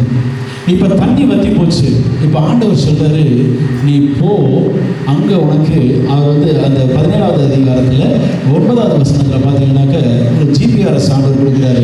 சீதோனுக்கு அடுத்த சாரிபாத் ஊருக்கு போய் அங்கே தங்கியிரு, உன்னை பராமரிக்கும்படி அங்கே இருக்கிற ஒரு விதவைக்கு கட்டளையிட்டேன் என்றார். நல்லா கவனிங்க, அங்கே ஒரு விதவை இருக்கிறாங்க. ஆண்டவர் நீ அங்கே போ, அவர் சொல்லிட்டார், இந்த இடத்த நீ கிராஸ் பண்ணோன்னா இந்த இடத்துல ஒரு ஊர் இருக்குது, அந்த இடத்துக்கு நீ போன்னு சொல்லிட்டு இப்போ சாரிபாத்துக்குள்ளே வந்தாச்சு. அங்கே இருக்கிற ஒளிமுக வாசலுக்கு வந்தாச்சு. அங்கே அந்த அம்மா விறகு பொறுக்கிக்கிட்டு, அந்த விதவையான அம்மா அங்கே இருக்கிற விறகுகளை பொறுக்கி கொண்டு இருக்கிறது. இப்போ விறகு பொறுக்கிக்கிட்டு இருந்த இவர் அம்மா கிட்ட இவர் போய் நிற்கிறாரு. போய் நின்னவுடனே எனக்கு கொஞ்சம் தண்ணி வேணும், கலசத்தில் தண்ணி கொடுன்னு சொல்லி கேட்குறாரு. இப்போ இந்த அம்மா போய் தண்ணி எடுக்க போகிற அம்மாவை நிறுத்தி என்ன சொல்கிறாரு, எனக்கு கொஞ்சம் அடையும், சாப்பாடு கொஞ்சம் வேணும் எனக்கு, அதனால் சாப்பாடு எனக்கு எடுத்துட்டு வான்னு சொல்லி அவர் சொல்கிறார். அப்போ இந்த அம்மா சொல்லுது, இந்த அம்மாவும் ஒரு பையன் இருக்கான், இவங்க சாப்பிட்டுட்டு சாவதற்காக கொஞ்சோண்டு மாவும் கொஞ்சோண்டு எண்ணெயும் தான் என்கிட்ட இருக்குது அப்படின்னு சொல்லி இந்த அம்மா சொல்லுது. அவர் சொல்கிறாரு, அதெல்லாம் இருக்கட்டும், முதல்ல எனக்கு அடைய கொண்டு வா, எனக்கு சாப்பாடு கொண்டு வா, அதுக்கப்புறம் உனக்கும் பையனுக்கும் செஞ்சுக்கலாம் அப்படின்னு சொல்கிறார். அப்போ இந்த அம்மா சொல்லுது, சரின்னு சொல்லிட்டு போய் எடுக்க போகுது. அப்போ அவன் ஒரு வார்த்தையை சொல்லுவான், கர்த்தர் சொன்ன ஒரு வார்த்தையை அவன் சொல்லுவான். அதை மாத்திரம் நம்ம பார்த்துட்டு நம்ம கடந்து போவோம். 13வது வசனத்தில், அப்பொழுது எலியா அவளை பார்த்து, பயப்படாதே, நீ போய் உன் வார்த்தையின்படியே ஆயத்தப்படுத்து, ஆனாலும் முதல் அதில் எனக்கு ஒரு சிறிய அடையை பண்ணி என்னிடத்தில் கொண்டு வா, பின்பு உனக்கும் உன் குமாரனுக்கும் பண்ணலாம். கர்த்தர் தேசத்தின் மேல் மழையை கட்டளையிடும் நாள் மட்டும் பானையின் மா செலவழிந்து போவதும் இல்லை, கலசத்தில் எண்ணெய் குறைந்து போவதும் இல்லை என்று இஸ்ரவேலின் தேவனாகிய கர்த்தர் சொல்லுகிறார் என்றான். கர்த்தருடைய வார்த்தையை சொன்னது யாரு? எலியா தான் சொன்னான். எலியாவோட வாயினால தான் சொன்னான். அப்போ ஆண்டவருடைய வார்த்தையை இவன் சொன்ன உடனே அந்த செகண்ட்லேருந்து பார்த்தீங்கன்னாக்க அந்த மழை பெய்கிற அந்த தருணம் வரைக்கும் அந்த மா குறையவே இல்லை, அந்த கலசத்தில் என்ன தீர்ந்து போகவே இல்லை. கொஞ்சம் யோசித்து பாருங்கள், பக்கத்து வீடுகளில் அங்கெங்கெல்லாம் வீடு இருக்கும், அந்த வீட்டிலலாம் ஒருவேளை ஒரு நாள் பட்டினியாக கிடந்திருப்பாங்க, அடுத்த நாள் தான் சாப்பிட இருந்திருக்கும், இல்லை ஒரு நாளைக்கு ஒரு வேளை தான் சாப்பாடு இருந்திருக்கும். ஆனால் இங்கே எலியா வீட்டில் அந்த அம்மா விதவையாக இருக்கிற அந்த அம்மா வீட்டில் இவங்க 3 பேரும் சாப்பிடுவதற்கான மாவு எப்பொழுது இருந்துக்கிட்டே இருக்கு. அவங்க முடிந்து போகிற வரைக்கும் அந்த எண்ணெயும் குறையலையா, அந்த மாவும் குறைந்து போகலன்னு சொல்லி கர்த்தருடைய வசனத்தில் அந்த இடத்துல சொல்லப்பட்டிருக்கு. அடுத்ததாக 14வது வசனத்தில், கர்த்தர் தேசத்தின் மேல் மழையை கட்டளையிடும் நாள் மட்டும் பானையில் மா செலவழிந்து போகவும் இல்லை, கலசத்தின் எண்ணெய் குறைந்து போவதும் இல்லை என்று இஸ்ரவேலின் தேவனாகிய கர்த்தர் சொல்கிறார் என்றார். அவள் போய் எலியாவின் சொற்படி செய்தால் அவளும் இவனும் அவள் வீட்டாரும் அநேக நாள் சாப்பிட்டார்கள். கர்த்தர் எலியாவை கொண்டு சொன்ன வார்த்தையின்படியே பானையிலே மா செலவழிந்து போவதும் இல்லை, கலசத்தில் எண்ணெய் குறைந்து போவதும் இல்லை என்று சொல்லி ஆண்டவருடைய வார்த்தை சொல்லுது. அப்போ நம்முடைய வாழ்க்கையில் குறைவுகளை நிறைவாக்கணும்னா, உங்கள் வாழ்க்கையில் இருக்கிற பஞ்சங்களை வெளியேற்றணும்னா கர்த்தருடைய வார்த்தையை நீங்கள் பேச ஆரம்பிக்கணும். அல்லேலூயா. கர்த்தர் என்ன சொல்லியிருக்கிறாரோ வேதத்தின் அடிப்படையில், இந்த பரிசுத்த வேதாகமத்தில் எந்த நேரத்தில் பஞ்சம் இருக்குதோ ஆண்டவர்கிட்ட நீங்கள் கன்ஃபஸ் பண்ணணும். நான் என்னுடைய ஆண்டவர் என்னை பஞ்சத்தில் வைக்க மாட்டாருன்றதை நீங்கள் புரிந்து கொண்டு, உங்களுடைய பரலோக தகப்பனை புரிந்து கொண்டு அவருடைய வார்த்தையில் நீங்கள் கன்ஃபஸ் பண்ணணும். கர்த்தருடைய வார்த்தையை அவன் பேசினான். கர்த்தருடைய வார்த்தையை நீங்கள் பேசும் பொழுது உங்கள் வீட்டில் இருக்கிற எல்லா இடங்களிலும் ஆசீர்வாதம். உங்கள் வீட்டில் அப்பம் குறைஞ்சு போகாது, எண்ணெய் குறைஞ்சு போகாது, குறைவுகள் எல்லாமே ஆண்டவர் நிறைவாய் அவர் மாற்ற வல்லவராக இருக்கிறார். இன்னொரு இடத்துல இயேசுவை குறித்து நாம் பார்ப்போம். இயேசு ஒரு காரியத்தை செய்தார். மார்க் 6வது அதிகாரத்தை நம்ம எடுத்து வைத்துக் கொள்ளும்.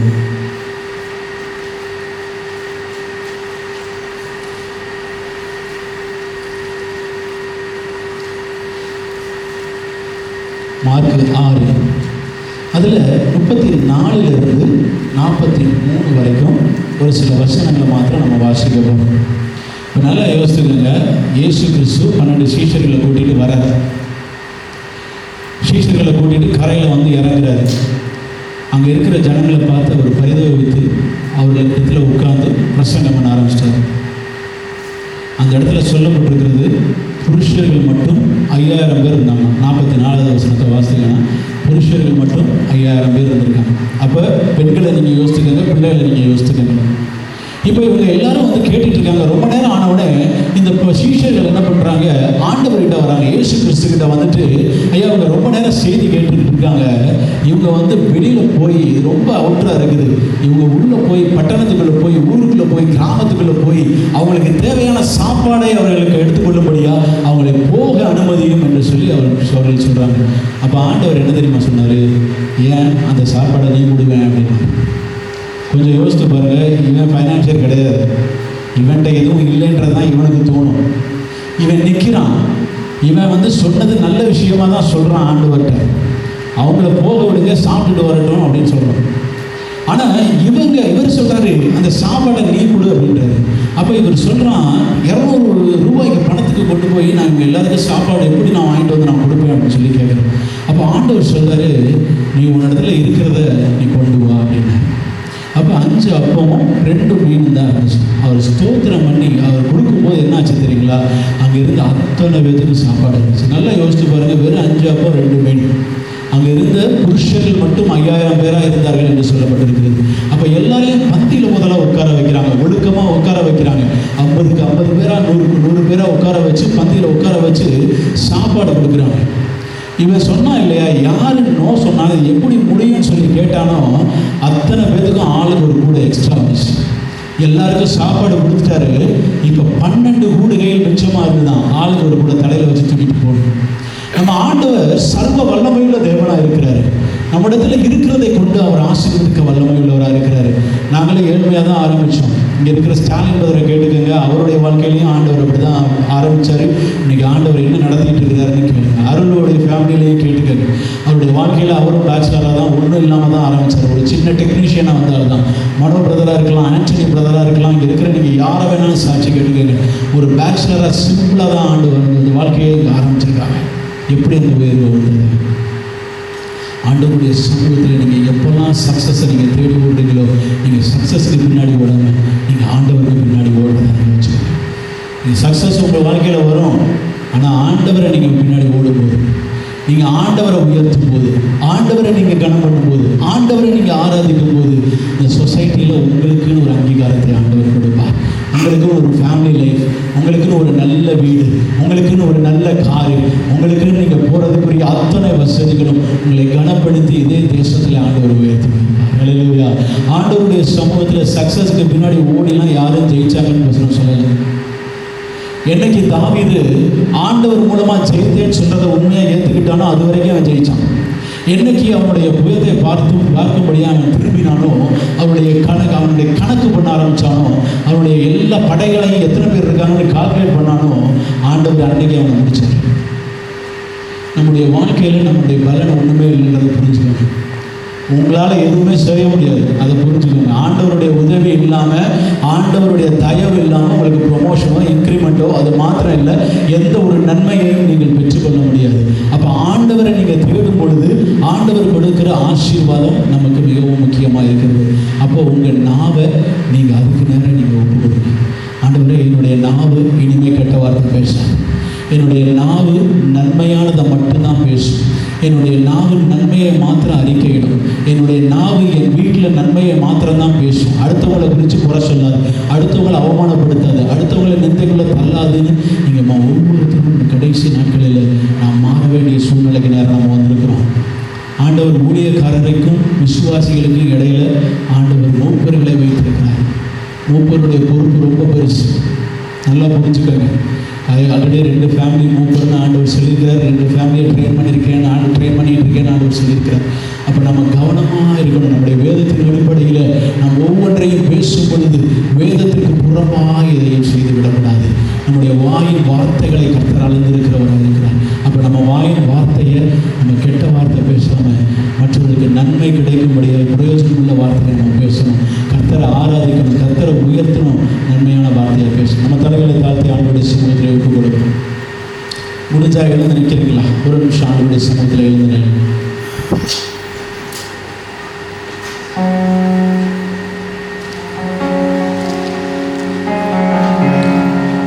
அவருடைய தேவைகள் எவைகளை பெரிதாக இருந்தாலும் இந்த ஆண்டவருடைய சமூகத்தில் ஒப்பு கொடுக்கணும். உங்களுக்கு வேண்டியது என்ன, உங்களுக்கு வேண்டியது என்ன, ஆண்டவருடைய பாதத்தில் ஒப்பு கொடுக்கணும். என் வேலை ஸ்தலத்தை நான் உங்களுடைய கருத்தில் ஒப்பு கொடுக்குறேன்.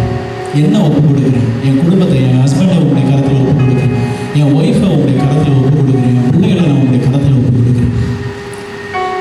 எனக்குன்னு ஒரு ஸ்தானம் வேணும்னு சொல்லி நீங்கள் விரும்புனீங்கன்னா ஆண்டவருடைய கருத்தில் சொல்லுங்கள். ஆண்டவரே, இன்றைக்கு நான் கேட்ட வார்த்தையின்படி ஆண்டவரே, என்னுடைய வாயின் வார்த்தையில் உண்மை போல என்னை மாற்றுங்க. ஆண்டவருடைய கருத்தில் ஒப்பு கொடுங்க. ஒரு குட்டி இயேசுவா என்னை மாற்றிருங்க ஆண்டவரேன்னு சொல்லி, குமாரனுக்கு ஒத்த சாயலாக என்னை நீங்கள் மாற்றிருங்க ஆண்டவரேன்னு சொல்லி, இனிமேல் அடுத்தவங்களை குறித்து நான் குறை சொல்ல மாட்டேன் ஆண்டவரே. நான் அடுத்தவங்களை குறித்து நான் அவமானப்படுத்த மாட்டேன் ஆண்டவரே. அடுத்தவங்களை நான் நிந்தைக்குள்ள அனுப்பிட மாட்டேன் ஆண்டவரே. என்னுடைய வாயின் வார்த்தையில் உங்களுக்கு முன்பதாக பிரீதியாக இருக்கட்டும் ஆண்டவரேன்னு சொல்லி ஆண்டவருடைய கருத்தில் ஒப்பு கொடுக்கும். என் வேலை ஸ்தலத்தில் என்னை உயர்த்துங்க ஆண்டவரே. என்னால் முடியாது, ஆனால் உங்களால் முடியும். என் பிஸ்னஸை ஆசீர்வதிக்கிறதுக்கு என்னால் முடியாது ஆண்டவரே, என்னுடைய பலன் இல்லைப்பா, ஆனால் உங்களால் முடியும்னு சொல்லி ஆண்டவருடைய கருத்தில் ஒப்பு கொடுங்க. எனக்கு ஆவிக்குரிய ஆசீர்வாதம் ஆண்டவரே, என் நாக்கு ஆண்டவரே உம்மை பார்த்து துதிக்கட்டும், என்னுடைய இருதயம் உம்மை பார்த்து ஸ்தோத்திரிக்கட்டும், என்னுடைய சிந்தை முழுவதும் உண்மையே நோக்கி இருக்கட்டும் சொல்லி ஆண்டவருக்கு ஒப்பு கொடுப்பீங்களா? இன்னைக்கு ஆண்டவர் ஒரு மாற்றத்தை நமக்கு ஆண்டவர் மாற்றத்தை கொடுக்கும்படியாக இந்த வார்த்தைகளை கொடுத்திருக்கிறார். ஆண்டவருடைய கருத்தில் ஒப்பு கொடுங்க. ஷமலாத ரந்தடி வடமனது பரலோக பிதாவே, இந்த அருமையான வேலைக்காய் துதிக்கிறோம், ஸ்தோத்திரிக்கிறோம். தேவரீர் கொடுத்த வார்த்தைகளுக்காக மக்கள் நன்றி ஆண்டவர். ஆண்டவரே, கர்த்தருடைய வார்த்தையை நாங்கள் பேசும் பொழுது எவ்வளவு அதிசயமான காரியங்கள், அற்புதங்களை செய்கிறீர் என்பதை அறிந்திருக்கிறோம். இயற்கைக்கு அப்பாற்பட்டு கிரியை செய்ய வல்லமையுள்ளவர் நீர் மட்டுமே ஆண்டவரே. இதோ யார் யார் இன்றைக்கு தேவைகளோடு வந்திருக்கிறார்களோ, ஒரு காத்திருப்போடு வந்திருக்கிறார்களோ ஆண்டவரே, இயேசுவின் நாமத்தால் இந்த காத்திருப்பை ஆண்டவரே மாற்றி நன்மையினாலும் கிருபையினாலும் நீர் நிறைக்கும்படியாக என்னுடைய கரத்தில் ஒப்பு கொடுக்கிறேன். போய் பேசுகிற நாவுகள் ஆண்டவரே, பெருமை பேசுகிற நாவுகள் ஆண்டவரே, அடுத்தவர்களை குறை சொல்லுகிற நாவுகள், இச்சகம் பேசுகிற நாவுகள், மேன்மையான நாவுகளை ஆண்டவரே தாழ்த்தி ஆண்டவரே, இனி நன்மையை பேசுகிற நாவாய் நீர் மாற்றும்படியாக என்னுடைய கரத்தில் உங்களுடைய பிள்ளைகளை ஒப்பு கொடுக்கிறேன். இயேசுவின் நாமத்தினாலே இவர்களுக்கு நன்மை உண்டாகத்தக்கதாக, ஜீவனை தெரிந்து கொள்ளத்தக்கதாக, ஆசீர்வாதத்தை தெரிந்து கொள்ளத்தக்கதாக, மேன்மையை தெரிந்து கொள்ளத்தக்கதாக என் கர்த்தர் ஆண்டவரே உண்மை உன் பக்கமாய் திரும்பும்படியாக என்னுடைய கரத்தில் ஒப்பு கொடுக்கிறேன். இது ஆண்டவரே, இது இருக்கிற சிறு பிள்ளைகள், படிக்கிற பிள்ளைகளை உடைய கரத்தில் ஒப்பு கொடுக்கிறேன். காலேஜ் படிக்கிற பிள்ளைகளை உடைய கரத்தில் ஒப்பு கொடுக்கிறேன். ஸ்கூல் படிக்கிற பிள்ளைகளை உடைய கரத்தில் ஒப்பு கொடுக்கிறேன். கல்விமானின் நாவை தருகிற தேவனுடைய ஆண்டவரே, அந்த வல்லமை ஆண்டவரே பிள்ளைகளை நிரப்பும்படியாக ஒப்பு கொடுக்கிறேன். இயேசுவின் நாமத்தினாலே எந்த இடத்துல லாக் ஆகி நிற்கிறாங்களோ அந்த இடத்துல ஒரு ஓப்பனிங்கை நீங்கள் கொடுக்கும்படியாக நான் ஜெபிக்கிறேன். எந்த இடத்துல தடை இருக்குதோ அந்த இடத்துல ஒரு பிகினிங்கை நீங்கள் கொடுக்கும்படியாக நாங்கள் ஜெபிக்கிறோம். எந்த இடத்துல ஃபுல் ஸ்டாப் நிற்கிறாங்களோ அந்த ஃபுல் ஸ்டாப்பை ஆண்டவரே நீங்கள் கமாவா மாற்றி ஆண்டவரே அதை தொடர செய்யும்படியாக என்னுடைய கரத்தில் ஒப்பு கொடுக்கிறேன். உங்களுடைய பிள்ளைகளை நீ மேன்மைப்படுத்துவதற்கு ஆண்டவரே அவருடைய சரீரத்தில் இருக்கிற அத்தனை பாகமும் ஆண்டவரே உமக்கு சொந்தமாகட்டும். குறிப்பா இன்னைக்கு பார்த்த நாவை உடைய கரத்தில் ஒப்பு கொடுக்கிறோம். இந்த நாவினுடைய ஆண்டவரே காத்துக்கொள்ளத்தக்கதான கிருபையில உடைய பிள்ளைகளுக்கு தாங்க ஆண்டவரே. எல்லா துதிக்க மகிமையும் உமக்கு செலுத்துகிறோம் ஆண்டவரே. இந்த இடத்துல இருக்கிற ஒவ்வொருவரையும் இயேசு கிறிஸ்துவின் வல்லமையில நாமத்தினாலே நீர் ஆசீர்வதிக்கும்படியாக என்னுடைய கரத்தில் ஒப்பு கொடுக்கிறேன். நீர் ஆசீர்வதிங்க ஆண்டவரே. என்னுடைய கரம் அல்ல ஆண்டவரே, கர்த்தருடைய கரம் இங்கே இருக்கிற சின்ன பிள்ளைகளிலிருந்து பெரியவங்க வரைக்கும் உங்களுடைய கரம் ஆண்டவரை ஆசீர்வதிக்கும்படியாக நாங்கள் ஜெபிக்கிறோம். இயேசுவின் நாமத்தினாலே வருகிற வாரத்தில் பிறந்த நாள் கொண்டாடுகிற பிள்ளைகளுக்காக நாங்கள் ஜெபிக்கிறோம். மணிக்காக ஜெபிக்கிறோம், வளர்ந்ததற்காக ஜெபிக்கிறோம் ஆண்டவரே. திருமண நாளை கொண்டாடுகிற ஆண்டவரே ஜோஷாவுக்காக ஸ்தோத்திரம், ஜாக்லினுக்காக ஸ்தோத்திரம் ஆண்டவரே. இயேசுவின் ரத்தத்தை பிள்ளைகள் ஒவ்வொருத்தர் மீதும் தெளிக்கிறோம். கர்த்தர் பெரிய காரியங்களை செய்யுங்க ஆண்டவரே. இந்த வருகிற ஆண்டு ஆண்டவரே ஒரு நன்மையின் ஆண்டாக இருக்கும்படியாக நம்முடைய கரத்தில் ஒப்பு கொடுக்கிறேன். ஒரு செழிப்பின் ஆண்டாக ஆண்டவரே வருஷத்தை நன்மையினால் முடிசூட்டுகிற கர்த்தருடைய வல்லமை இவர்களுக்குள்ள ஒரு புது பலனை கொடுத்து, புது ஆசீர்வாதத்தை கொடுத்து, ஒரு புது அண்டர்ஸ்டாண்டிங்கை கொடுத்து ஆண்டவரே புதிய பாதையில் ஆண்டவரே உங்களுடைய பிள்ளைகளை ஆண்டவரே ஒவ்வொரு நாளும் புதிதாக்கும்படியாக என்னுடைய கரத்தில் ஒப்பு கொடுக்கிறேன். துதிக்கான மகிமையை உமக்கே செலுத்துகிறேன். எல்லா மிஸ் அண்டர்ஸ்டாண்டிங் ஆண்டவரை உடைந்து போகத்தக்கதாக கர்த்தரை ஆண்டவரே ஒரு மனதோடு எழும நிற்கிற ஒரு சபையாளர்களை மாற்றும்படியாக உடைய கரத்தில் ஒப்பு கொடுக்கிறோம். எல்லா பிசாசின் கிருகிற ஆண்டவரே உடைய பிள்ளைகளுடைய வாழ்க்கையிலிருந்து நிர்மூலமாகும்படியாக நாங்கள் ஜெபிக்கிறோம். ஜெனிஷா மகள் ஜெனிஷாவுக்காக நாங்கள் ஜெபிக்கிறோம் ஆண்டவரே. நீர் கொடுத்த அந்த லைசன்ஸுக்காக ஸ்தோத்திரம் ஆண்டவரே. நீர் பாராட்டின கிருபைக்காக ஸ்தோத்திரம், ஷர்மிளாவுக்காக ஸ்தோத்திரம். பிள்ளைக்கு ஆண்டவரே அப்பா எல்லா பிள்ளைகளுக்கு நல்ல ஒரு வேலையை நீங்கள் கட்டளை எடுங்கப்பா. இயேசுவின் ரத்தத்தை அவங்க குடும்பத்தின் மீது அவங்க மேலே தெளிக்கிறேன் அப்பா. சுபாஷினிக்காக ஸ்தோத்திரம் மகளை ஆண்டவரே உடைய ரத்த தோட்டங்களை மறைத்துக் கொள்ளும்படியாக நாங்கள் ஜெபிக்கிறோம். சபையாராய் ஒருமனதோடு நாங்கள் ஜெபிக்கிறோம். இயேசுவின் நாமத்தினாலே எல்லா தடைகளையும் உடைத்து என் பிதா ஆண்டவரே தேவன் ஆண்டவரே இயேசுவின் நாமத்தினாலே நாங்கள் கட்டளை இடுகிறோம். அது ஒரு பெரிய வெற்றியை மகளுக்கு கட்டளை இடும்படியாக நாங்கள் ஜெபிக்கிறோம். எத்தனையோ வாக்கு தத்தங்கள் ஆண்டவரே, எண்ணிலடங்காத வாக்கு தத்தங்களையும் வார்த்தைகளையும் நீர் கொடுத்திருக்கிறீர். உங்களுடைய பிள்ளைகளை நீர் வெற்றி சிறக்க பண்ணும்படியாக நாங்கள் ஜெபிக்கிறோம். பண கஷ்டங்கள் இயேசுவின் நாமத்தினாலே மாறி போகும்படியாக நாங்கள் ஜெபிக்கிறோம். எல்லா பஞ்சங்களும் இயேசுவின் நாமத்தினாலே மாறட்டும். கடன்கள் இயேசுவின் நாமத்தினாலே மாறட்டும் ஆண்டவரே. ஆண்டவரே உம்மாலே உயர்வு வருவதாக உங்களுடைய பிள்ளைகளுக்கு உன் பக்கமாய் உங்களுடைய பிள்ளைகளை திருப்புகிறதற்காக உமக்கு ஸ்தோத்திரம் ஆண்டவரே. எல்லா துதிக்கான மகிமையும் உமக்கே செலுத்துகிறோம். இயேசு கிறிஸ்துவின் வல்லமையுள்ள நாமத்தினாலே நாங்கள் ஜெபிக்கிறோம். ஜீவன் நல்ல தகப்பனே, ஆமென். ஆத்துமாவே கர்த்தரை ஸ்தோத்திரி.